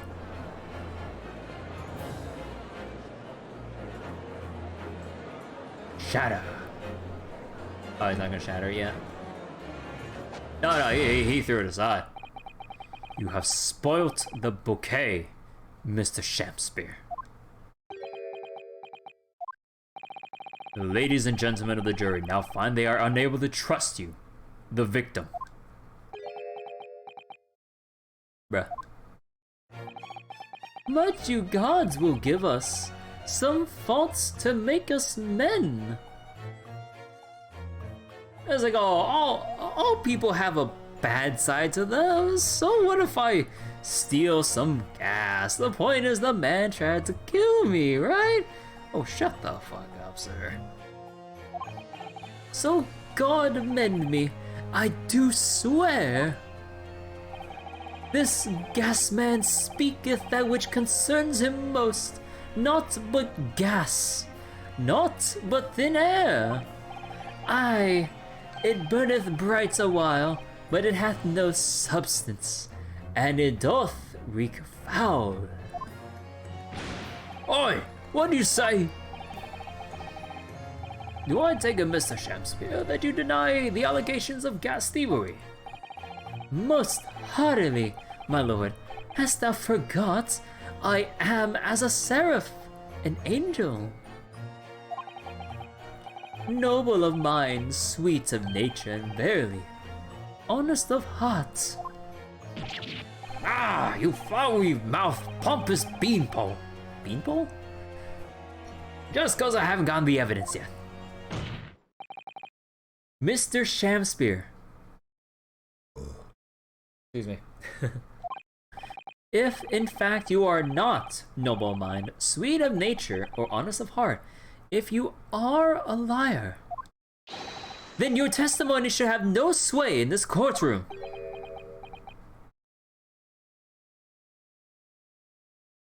Meh. It is my considered opinion that at the present time no other possible culprit of this crime has been identified. All testimony heard by the court thus far heavily implicates the defendant. In short, it will not be unreasonable at this stage for me to rule on the case. Oh no. However, in light of the fact that the jury has expressed concern about the fidelity of this witness, I believe it will be inappropriate for this court not to pursue the point further. Objection! I assure you, my lord, that would be a waste of the court's time. The gas and this case are unrelated. Juror number 4. Yes. Didn't you say before that although you had no hard evidence to prove this man had been stealing gas, you have strong grounds for suspecting him? Oh, that's right, we do. Don't we, worker? Absolutely, Lady Quinby. Gasman's honor. Very well then, we will hear your testimony now. You will tell the court precisely why you believe the victim, Mr. William Shakespeare, has been stealing gas. Yes, my lord. It'd be my pleasure. On the Altamont gas... if I may, my lord. Go ahead, madam. This worker's testimony may have a significant bearing on the good name of my husband's company. Therefore, I should like to take the stand alongside him in a supervisory role, if you wouldn't mind. Woohoo! Oh yeah! Sweet as honey! Yeah, yeah, yeah, yeah, yeah! Very well. As an exception, I shall honor your request. Excuse me? Thank you, my lord. You wait till the boss gives you an earful. Ooh, it's gonna sting. You mark my words. Oh my god, they really are going going to town with all the B jokes. Oh my god. So you will both testify before the courts on the subject of the illegal consumption of the Altamont Gas Company's fuel. Yes. Is that clear, my good man? Clear as Altamont Gas, my lady. Which is the clearest in the world.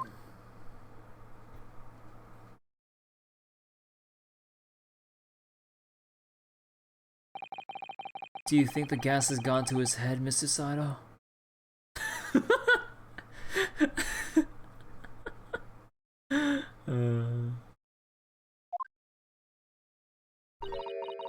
I think the man is just a very dedicated employee, Mr. Naruto.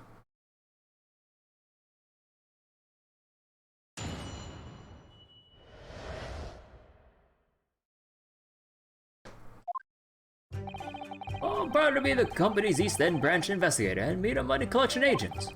Altamont gas meters accept threepenny bits. Threepenny? Each coin giving customers about 2 hours of gorgeous gas. And yet, the meter in Mr. Shampspeare's room didn't have a single coin in it. The meter doesn't appear to have been tampered with, though, and the collection agent has the only key. Somebody's been using all the flaming gas he wants without paying a penny. And that's not even what is.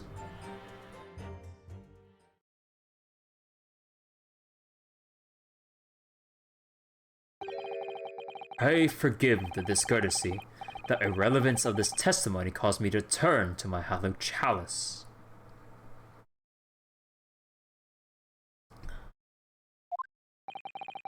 What do you mean by the remark, Lord Van Zieks? Did the mustachioed Nipponese poison the gangling excuse for an actor, or didn't he? That is all that should concern this court. And yet, now we must listen to this abhorrence. Clearly what separates the vast British Empire and your Eastern Island nation is more than geographical distance. Damn! We're just trying to find the truth here, man! But this could turn out to be crucial testimony. The cross-examination must go ahead.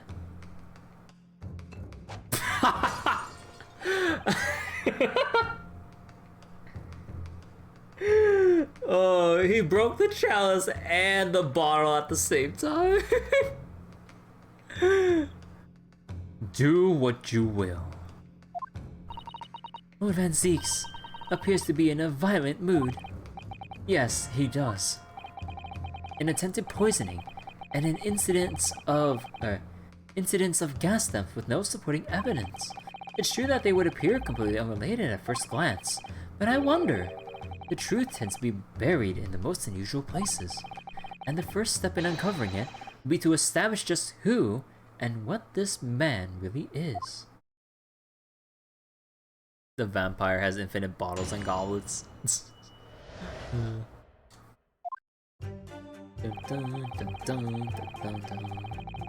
Hold it! So, does that mean you enter people's houses in order to empty the gas meters? Oh, that I do. I have to try to catch people when they're in, then ask permission to come inside and do my business. Does that mean you've been into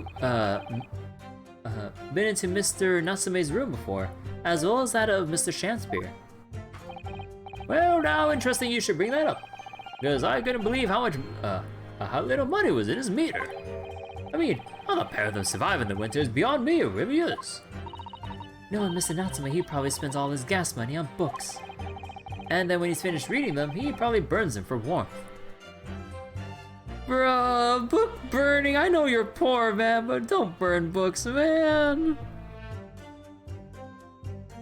Think of all the wasted stores of knowledge and all that, you know, all that corny junk. Come on, man. Burning books is never a good thing.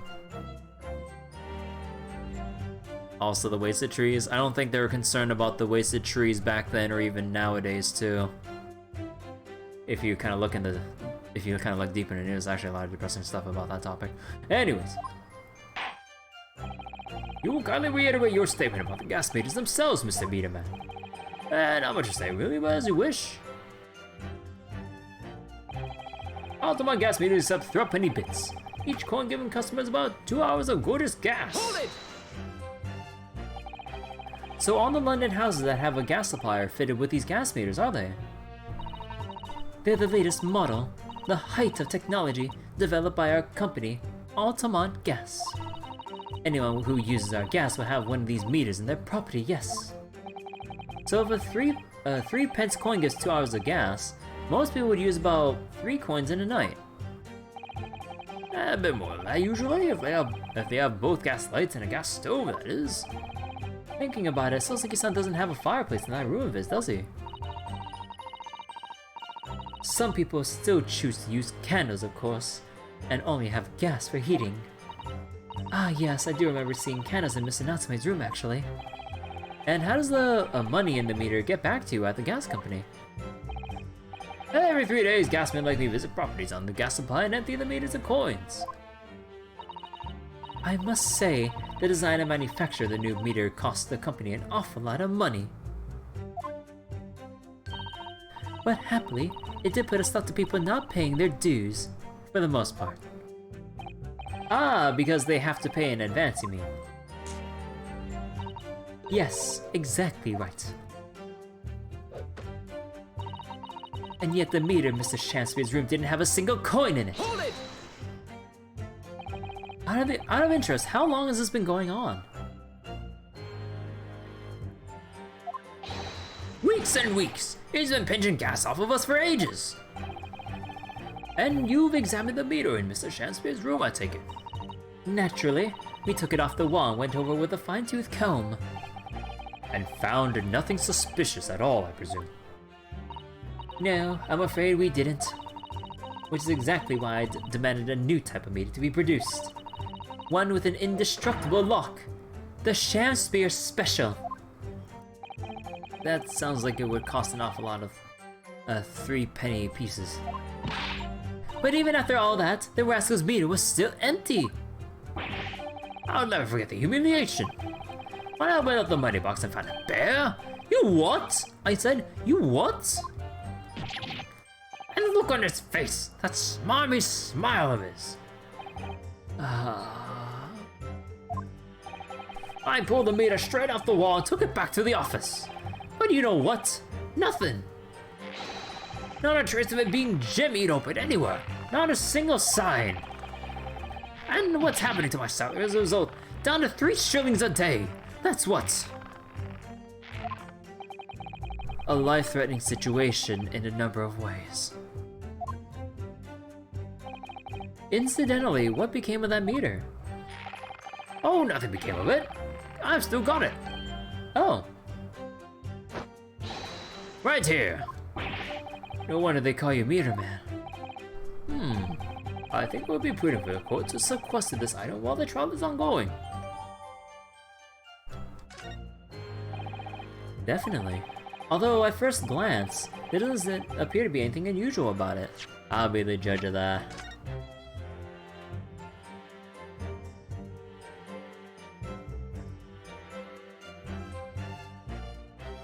Uh-huh.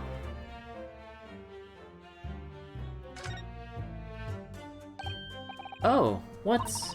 Have you spotted something, Mr. Naruhodo? Just here, there's a little hole. You see? Okay. Fine-tooth comb? Exactly. You mean they went to look over all of this, but ignored the hole on the bottom of the money box.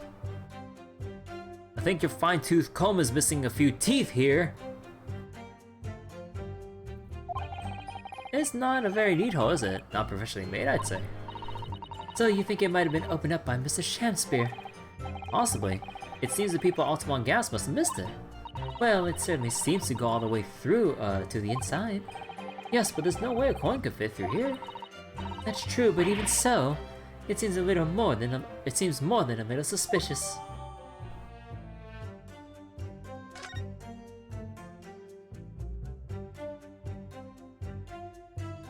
Oh.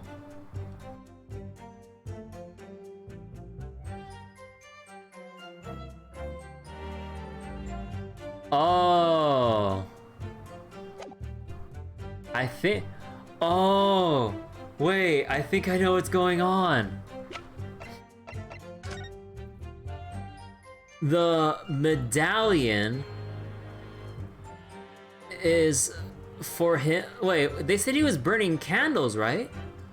He must have used the candle wax to mold it into a coin, to fit it into the money box, and then have it melt through under the money box. And then use it again. Or no. Or maybe? Because why else would you have the hole under there? To reuse the candle wax. Otherwise he couldn't gotten more candles, but then his broke ass can't afford any extra candles to keep doing that with, right? So then he's reusing it by heating up the bottom of this somehow. And wait, okay, there's some problems with this theory, but that's the only thing I can think of. Because coin-shaped medallion that mysteriously disappeared from the bar of soap, and then there should still be wax in the box. Oh, actually, you know that, you remember that the medallion, it's red. So any potential wax that would have been left inside, the box itself is red. It would have blended in with the walls of the money box. So unless they felt something was off with like a smoother or maybe not so smooth texture on the inside of the money box, they wouldn't know to scrape the bottom of the money box to find any excess wax. Like, no one would be the wiser. Dude, oh my god. That's a very sturdy looking padlock, isn't it? And the money box is sealed with beeswax too. Wax, you say? You're skeptical of that answer? I mean, maybe you can argue that the wax would turn a different shade of red, which would clash with the red of the box, maybe? But I'll just go with that theory because it just makes the most sense to me. Because otherwise, why would you have a non-coin-shaped hole, but a coin-shaped mold in a bar of soap? And they said there's no money in the money box. And remember, the reddish medallion or coin on the bar of soap is gone from our bar of soap. So it probably melted somehow wherever we store our stuff in the court record, and we just don't know any better as of yet. So if Mr. Sholmes were to get up to any mischief, he'd be found out immediately. Mr. Naruhodo, mischief of that kind is not the sort of thing that Mr. Sholmes would... You know you didn't finish that sentence, don't you?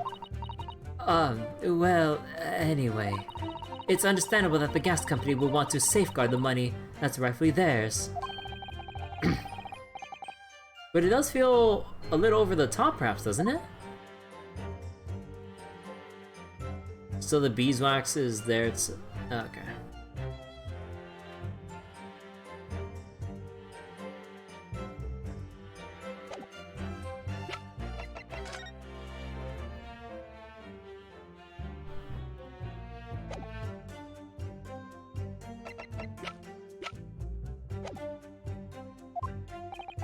Let's move this along, shall we? Continue with your testimony. Though I would say it has much value as the contents of that meter. Ooh. The meter does not appear to have been tampered with, though, and the collection agent has the only key. Okay, hold on.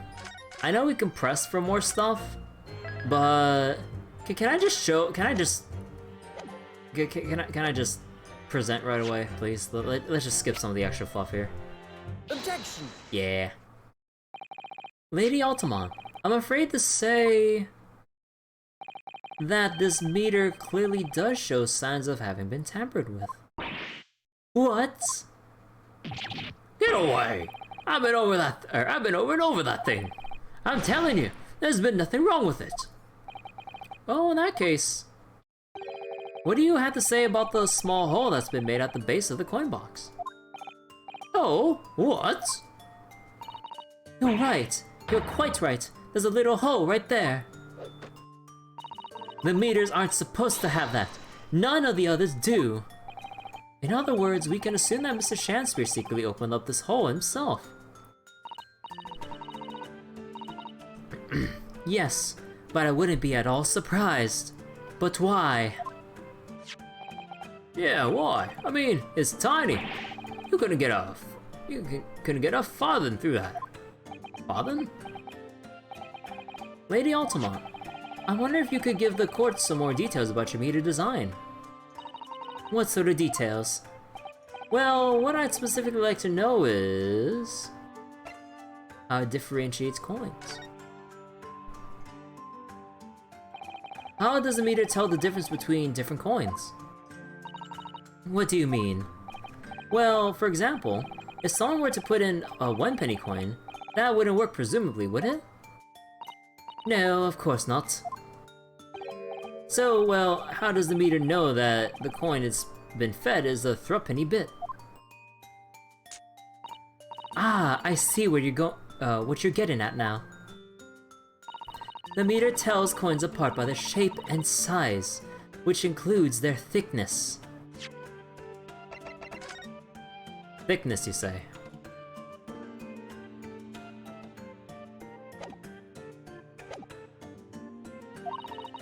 A threepenny bit is about 3/4 an inch in diameter, you see.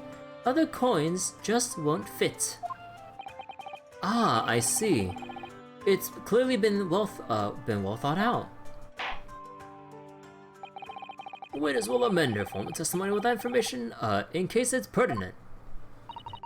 As you wish, my lord. The meter is designed for coins the exact diameter and thickness of a threepenny bit. Nothing else would fit.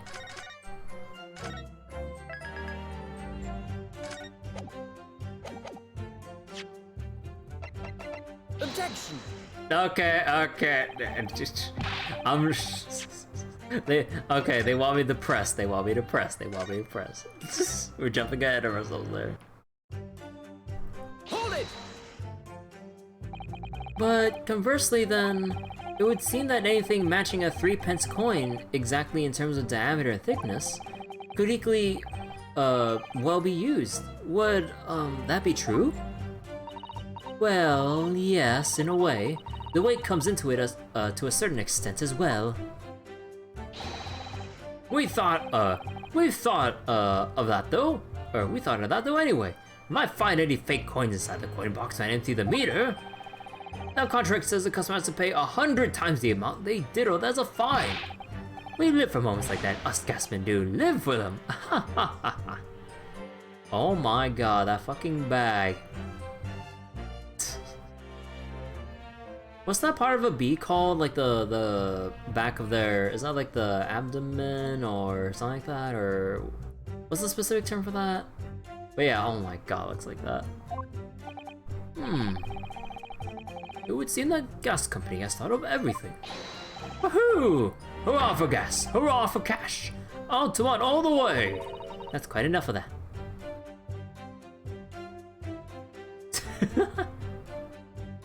You know, I love how with the bumblebee design, or just the bee design, I love how the pointy tip of the umbrella also matches that of a stinger as well. That's also kind of a nice touch. Oh, the term's probably abdomen? Ah. Remind me, how big are threepenny bits? About 3/4 of an inch across. What do you think, Mr. Naruhodo? Is this 2 centimeters a measurement significant? Or perhaps there's some other aspect of the meter's construction that we should be focusing on? Yes, you may be right. Perhaps I should try a different tack here. Like asking about whether the meter can be dismantled, for example.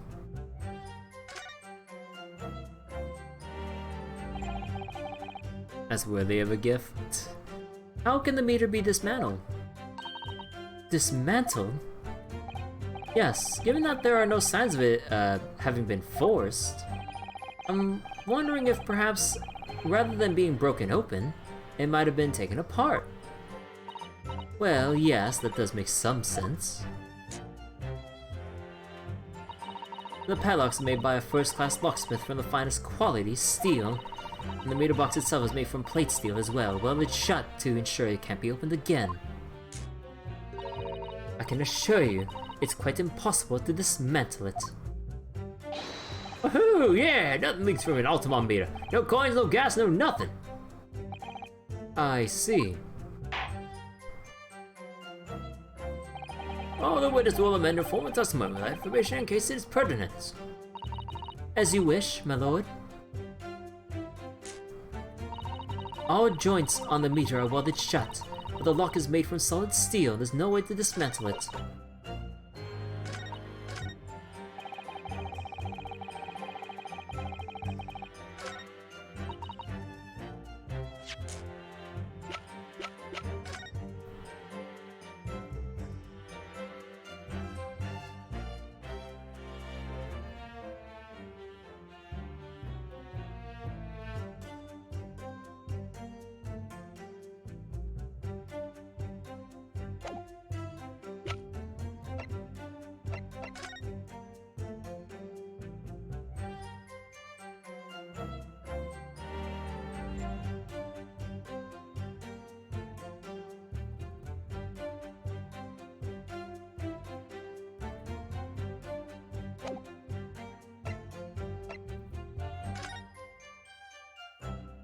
Ah, okay, finally.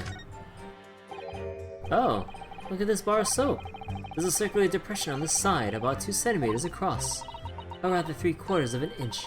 Ah, do you think... We did find the soap at the scene, didn't we? Yes, there were 2 bars on that little ledge just outside the window, so we took this one. But I'm sure that when we first found it, there was some sort of reddish medallion in the middle there. I can remember it clearly. Yes, but there's no sign of it now. Where could it have gone?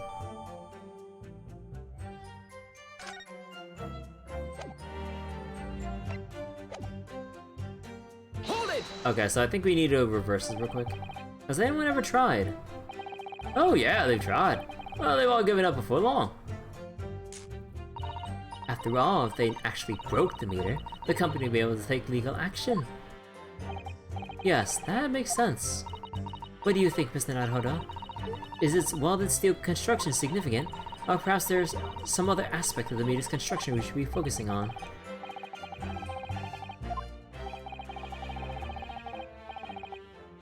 Yeah, so we need to flip this back to the coin.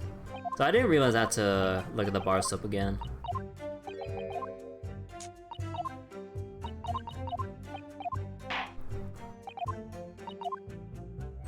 Going back to the theory Noah's a window seal. Because of the cold, wintry nights, it freezes the candle wax, which hardens it just enough to go through the coin slot. And then in the room, as it's very well heated, or maybe there's like some way to like heat up the bottom of the money box, then the coins melt, where Meter Man wouldn't suspect a thing in terms of like looking at the money box and going, there's nothing in it.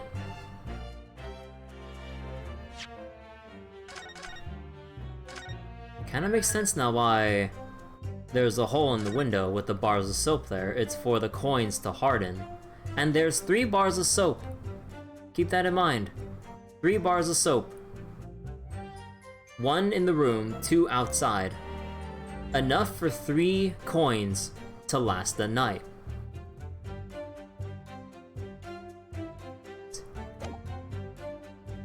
You imagine the machine would get hot during while pumping heat? Definitely.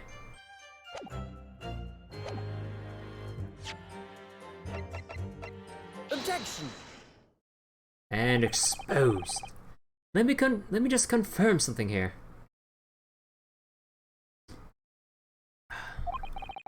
If the diameter and thickness were to be correct, the meter would accept any object as if it were a threepenny bit. Is that correct? Yes, that's correct. Well, by something of a coincidence, while we're investigating in Mr. Shamspeare's room, we found a particular item that matches the dimensions perfectly. Something the same size as the threepenny bit. Well, what was it? The item in question is this. What? Have you been inhaling gas? That's a bar of soap. It certainly looks nothing like a threepenny bit, I must say. It looks like I'm gonna have to point out exactly what I mean here. Excuse me, come on, can you just turn it over, man? Got it. Got it.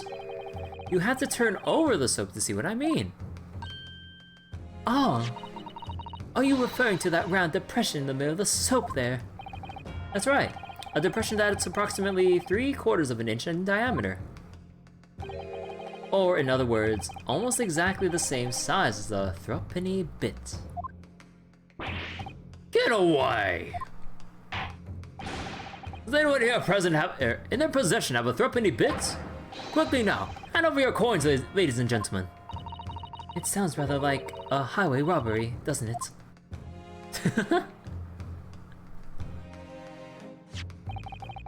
Thanks to a kind member of the public in the gallery, I have here a threepenny bit.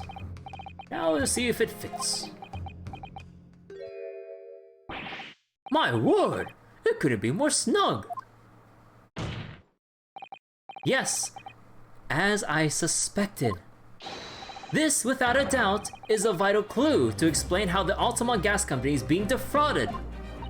Well, I don't believe it. I don't believe it. So, your assertion amounts to what? That some inferior bar of soap has a tentative connection to the theft of gas. Yes. The depression in the soap was clearly made by a threepenny bit.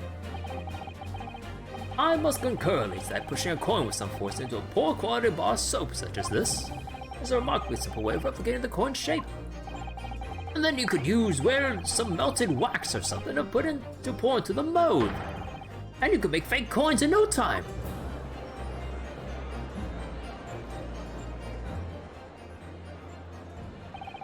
This brings all the pieces of the puzzle together. It's the method Mr. Shamspeare has been using to steal the gas. That's the missing link. And now, if I follow the chain of thought, it's going to bring me to a new explanation for what happened that nobody's considered yet. But this is all nonsense. If the man had been making fake coins, my work here would have found them when he emptied the meter. Quite true, Lady Altamont. In the absence of some black magic that can make them disappear. I see. That's what we're dealing with, isn't it? There's one form of black magic that could cause the fake coins to disappear into thin air. Yes. Exactly. And the meter here gives it away. What on earth? There are remnants of the magical method used visible on the gas meter taken from the victim's room. If that's your assertion, counsel, the defense will identify those remnants for the court at once. Where on the meter can the remnants of the method be used to make the fake coins disappear be seen? Got it! We found this bar of soap at the scene of the crime, just outside the victim's window. Outside? Yes, outside, where you yourself, Mr. Meterman, were loitering in the freezing winter air. That's where we found the soap. Oh, I get it! That's right. The answer, of course, is ice. Did you just say ice? Oh.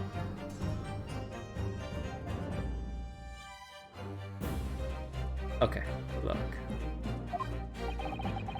Mr. Shamspear's been leaving soaps like this outside his window each evening, filled with water.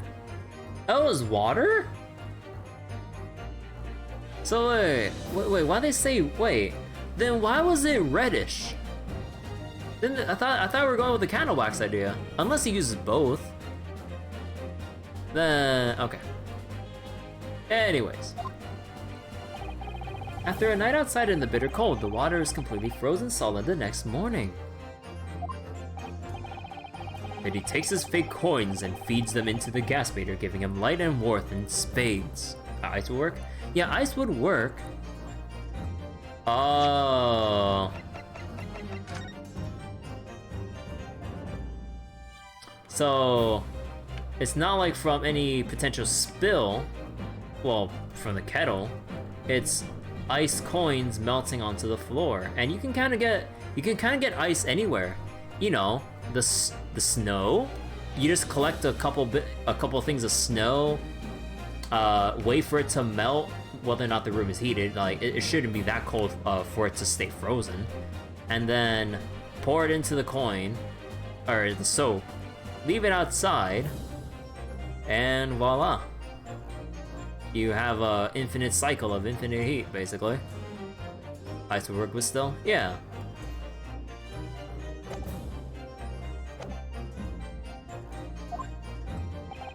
As his room becomes very comfortably warm, the ice now inside the meter's coin box melts, turning back into water, and draining harmlessly away through the small hole in the underside of the meter.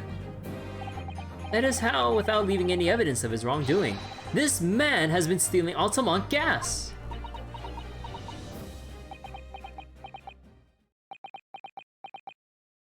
So what does that have to do with this case? Just like that, so simply. Is he trying to make us look like idiots?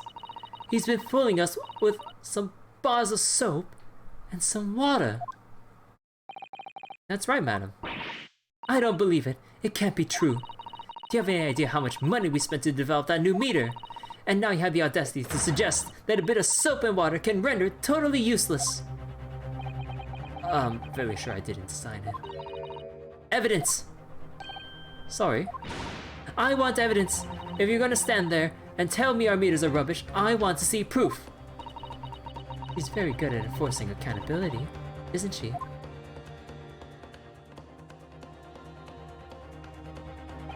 Very well, Lady Altamont. If you like evidence, I'll provide it. What? Mr. Naruto, are you saying you actually have evidence to support this theory? I did notice a trace of something that bothered me a little at the time. And I have a feeling that this theory we've come up with now could explain it. The piece of evidence that substantiates the theory about how Mr. Shamspear's been stealing gas is... Take that! This is a photograph of the scene at the point when the victim was discovered, taken by Inspector Gregson. It clearly shows the remnants of the crime carried out by Mr. Shamspear. What remnants?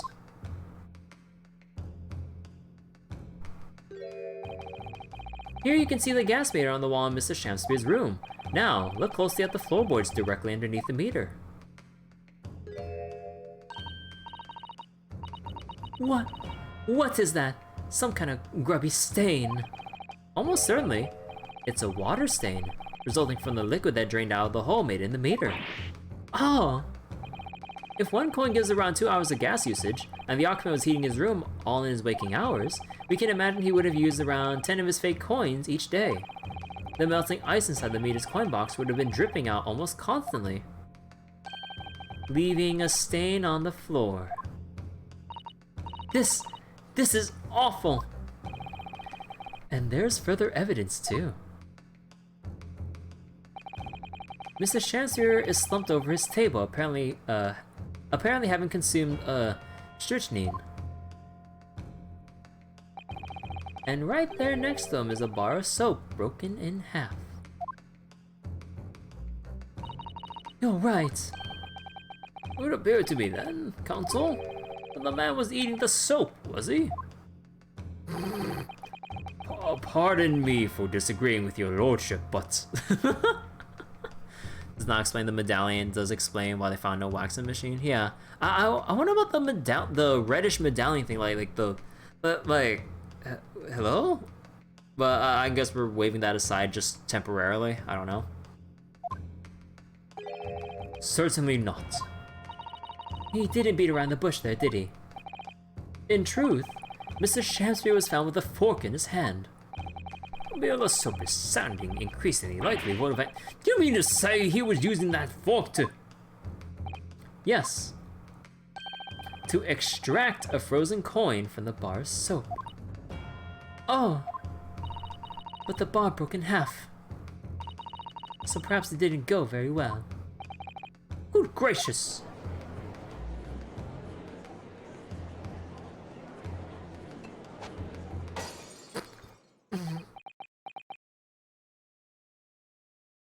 There's a stain on the table too. Wait, was there?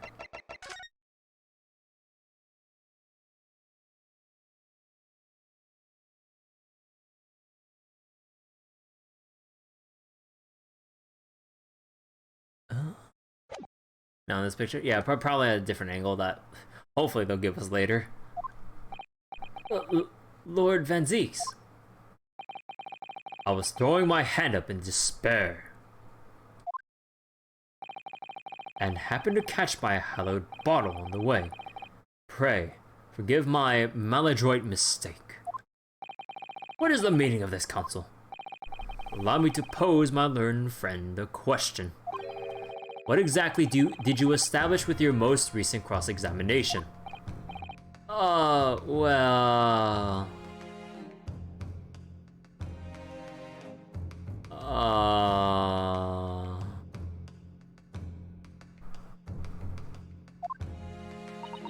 that Mr. William Shakespeare is a liar and a thief. In other words, that his testimony is unreliable. That's it. That's exactly it. Very well. Let us assume the man is a liar. Now allow me to pose another question. What possible difference does that make? Well...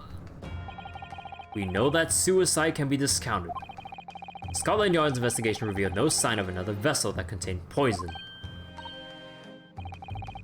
And on the night in question, there were no other visitors in the room except the accused. The young gasman's testimony, which we have no reason to doubt, has confirmed that. Furthermore, the only possible way the poison could have entered the victim's body is via the tea. The court has seen no evidence whatsoever that suggests otherwise. Yeah... Even if William Shakespeare is the liar you claim him to be, these facts have been objectively established. There's no escaping it. Therefore, in light of these facts, the prosecution calls for immediate adjudication. You... What?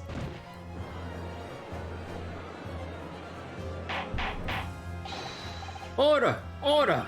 Well, counsel, how does the defense respond? Mr. Naruhodo? We're fucked, your lordship. What was the point of the last cross-examination? Did it actually get us anywhere? Or did it make no difference at all, like Lord Van Zieks is saying?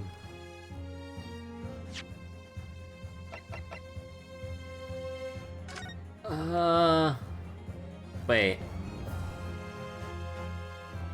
Wait a second. Oh, no. No, never mind.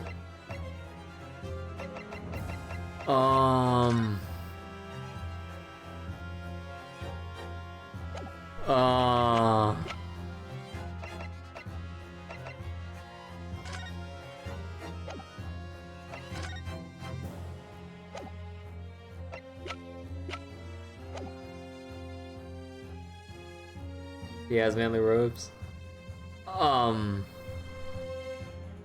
What do I have to raise an objection with?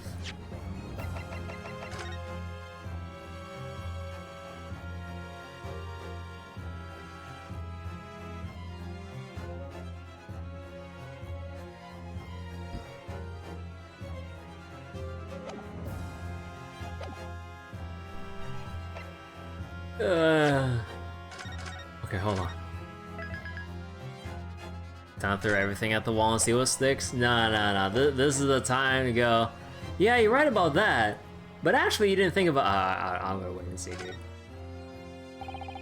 Everything is up in the air at the moment. Perhaps I should just wait and see what happens next. Mr. I guess this is like that last-ditch moment for us to just throw something out there. I was like, God damn it. Mr. Naruhodo, this is no time to sit back and watch how the trial unfolds. We have to make our own way forward. Oh. Fledgling idea will never flourish into a mature argument that's able to win over the jury. Unless it's nurtured with some carefully chosen rhetoric. Susanoo-san, I feel like your rhetoric is more carefully chosen than anyone else's sometimes. It seems your argument has run its course to nowhere. Objection! No, this isn't over. The defense will not rest. What? But counsel, you've successfully explained everything. You've identified and substantiated the unscrupulous method employed by Mr. Shanspeare to consume gas. What more is there to discuss? Lord Van Zeeks highlighted 3 facts in order to make his point, but contrary to what he would have the court believe, not all of them have been objectively established at all. What are you trying to say, my Nipponese friend? At least one of those so-called facts is an assumption made due to a lack of evidence.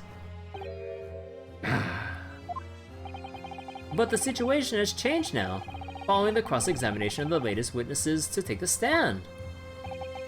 Don't be absurd. What is this nonsense? Yes, when you bring everything we learned so far together and consider as a whole, it's clear.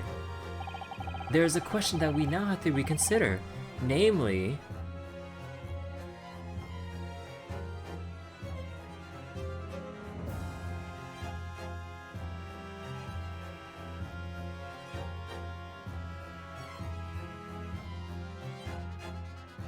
Wait. Oh, wait.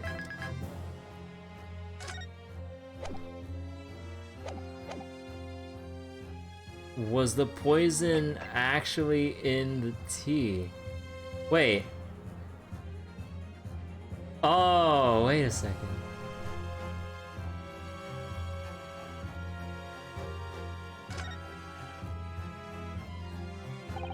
We've all been led to believe that the strychnine poison that affected Mr. Shanspeare was in the tea brought to him by Mr. Natsume, but that's only conjecture at best. Objection!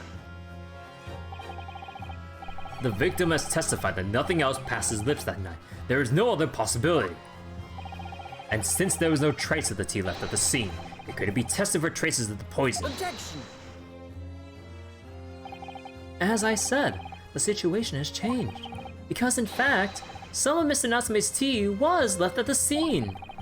And a particular piece of evidence proves it. Objection! Ludicrous claim. The Scotland Yard detectives investigated the scene exhaustively. What evidence are you suggesting they missed? Hold on. I need another quick save. The defense has made a bold claim indeed. Very well, counsel. Present your proof. What evidence from the scene of the crime can tell us about the nature of the defendant's tea?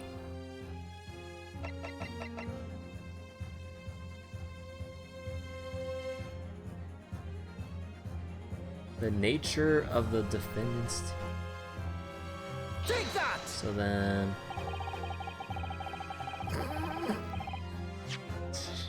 Shut up. Okay, let me actually think now instead of making assumptions. Okay. So then... What from the scene of the crime can tell us about the nature of the defendant's tea?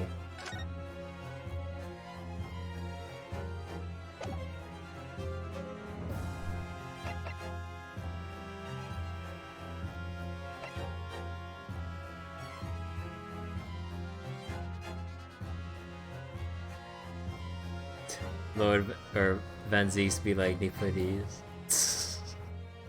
I mean, he's been burned or betrayed in a very tragic way, supposedly, from what he's told us, but oh my god, the racism going on. So what scene, or what evidence from the scene of the crime can tell us about the nature of the defendant's tea? So the teacups themselves don't do much.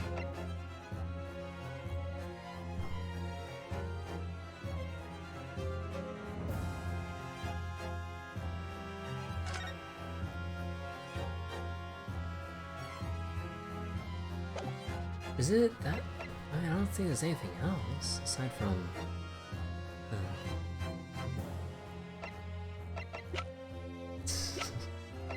Wow.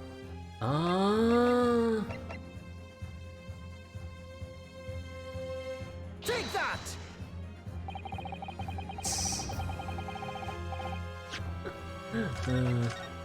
I thought we were gonna point something out in the photo. Okay, no, hold on. Don't worry. I know what I'm doing. Not really. So wait. About the nature of the tea? I mean, like, we already removed 2 of the possibilities. Unless they want us to talk about the box? Take that! Time traveler type? Look, I don't know what you're talking about. I'm not traveling back, it's all first try. I'm just having bad dreams of showing the wrong evidence. Go again. The envelope has no purpose yet? I really don't know about the ripped piece of envelope. I mean, sure, we're running out of options here. Take that! Yeah, I was like, I told you, the envelope doesn't really do anything yet. Not yet. We're jumping ahead a bit. Show the badge. A badge.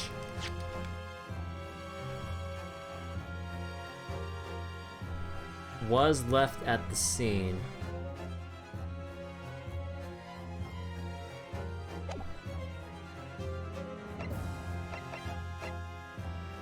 Oh.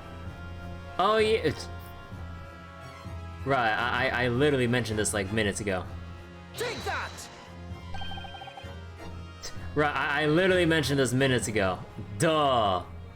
Oh! No, that wasn't candle wax. The reddish color was from the tea water.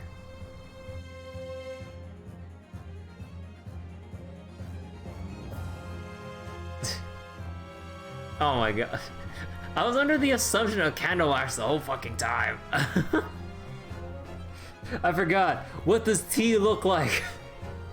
Or what can tea look like? No shit. The soap again? The same bar the victim used to fashion these coins of ice?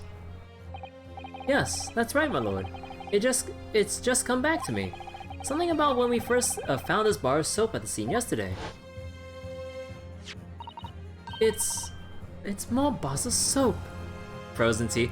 Look, I know we went all this way about frozen water, but it did not cross my mind for some stupid reason to not think about frozen tea. I'm so stupid.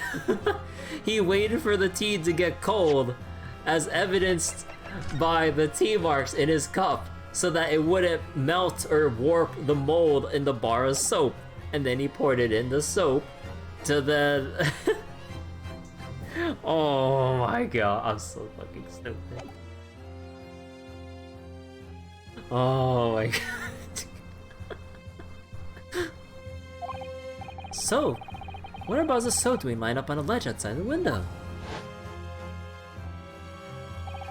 I'm quite certain that when we originally stumbled upon the bars of soap, there was actually a frozen coin in each bar. So, you discovered the gas thief's coin factory. Fascinating. In a way, yes, but there's more. The coins we found in the soap at the time weren't normal ice. There was something strange about them, you mean? So the medallion was kind of a red herring? I mean, it's not a medallion. The whole idea of it being a medallion was the whole red herring in the first place. It was just frozen tea. Exactly. Something very obviously strange. They were red. The ice was red. No, you mean... That's right. It's obvious to me now. The fake coins in the soap were made from frozen tea. Ah! What? I will remind the court of a statement made by Mr. Natsume earlier in this trial. This trial. That evening, yes, I did take some freshly brewed tea with me when I visited Mr. Shamspeare's room as a gift. The public water pump outside always freezes at night, so I thought bottled water. So I bought bottled water especially to make it. And this is the result. Never will I touch tea again. Never. Ah, yes, I believe there had been a snowfall that day. It was particularly cold. Sadly, on such occasions, the poorly constructed water mains on the east end are prone to freezing. So, on the night in question, Mr. Shamspeare, having no running water to use, was forced to use the tea brought by Mr. Natsume in order to make his fake coins. My word! Rabble, rabble, rabble, rabble, rabble. There were 2 bars of soap on the window ledge when my judicial assistant and I investigated the scene. That's right, and we only borrowed 1 of them, which means that even as we speak, some of the defendant's tea is still present at the scene of the crime. Frozen solid in a bar of soap outside of Mr. Shamspeare's window. Extraordinary! Earlier today, Mr. Gregson informed the court that even if 1 drop of the tea remains, Scotland Yard will be able to analyze it for poison. As such, we are now in a position to prove or disprove what has until now been mere conjecture, by finding out for sure whether or not Mr. Natsume's tea actually contains strychnine at all. Ah! You smug Nipponese! Whoa, whoa, whoa, whoa. My lord, we cannot do the defendant the injustice of passing judgment now. The police should be dispatched to recover the remaining bar of soap from the scene at once. And the defense requests a thorough analysis of the frozen tea embedded in it, to determine whether or not it contains any poison.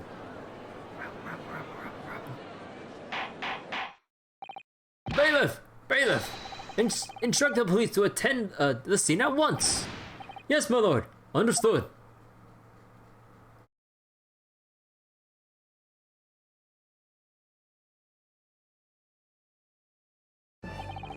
It would seem we have no choice but to suspend these proceedings for the time being. I trust you have no objection, Lord Van Zieks. And keep the bar tea side up.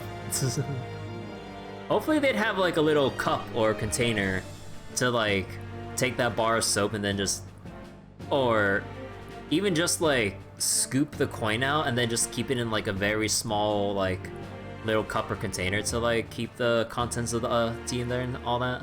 Let's put in a bucket. Yeah, a bucket, or I mean bucket would be a little bit too big. But yeah, like some kind of cup or something and then just like have it covered as they transfer it carefully. I don't know. Scotland Yard will cover the tea from the scene and carry out the requisite test immediately. Trial will resume at the same hour tomorrow. Prosecution and defense may conduct further investigations as appropriate in the interim. Yes, my lord.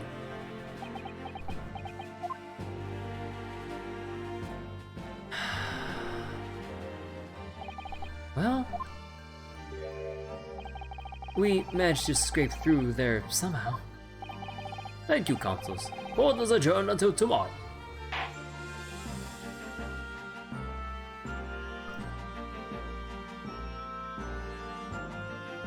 To be continued. I didn't think there'd actually be an investigation part 2. I mean, until they brought up having to analyze it again and all that. But yeah, I thought it'd just be 1 investigation, 1 trial, and that'd be it for case 2. But interesting, we have a part 3 now. Hey! What happened to my shit?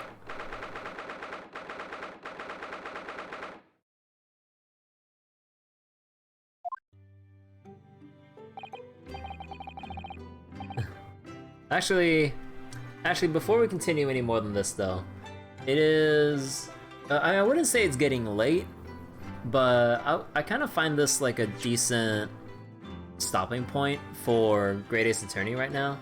Although, do I want to run Gacha on stream right now or not?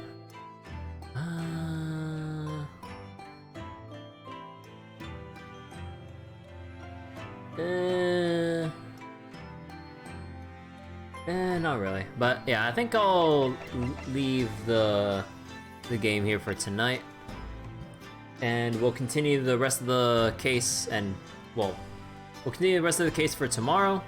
And maybe another night, depending on how long Investigation Part 3 is and the next part with the trial. So yeah, if I go any longer, we'd be here until like 3 in the morning with how long the investigation might take.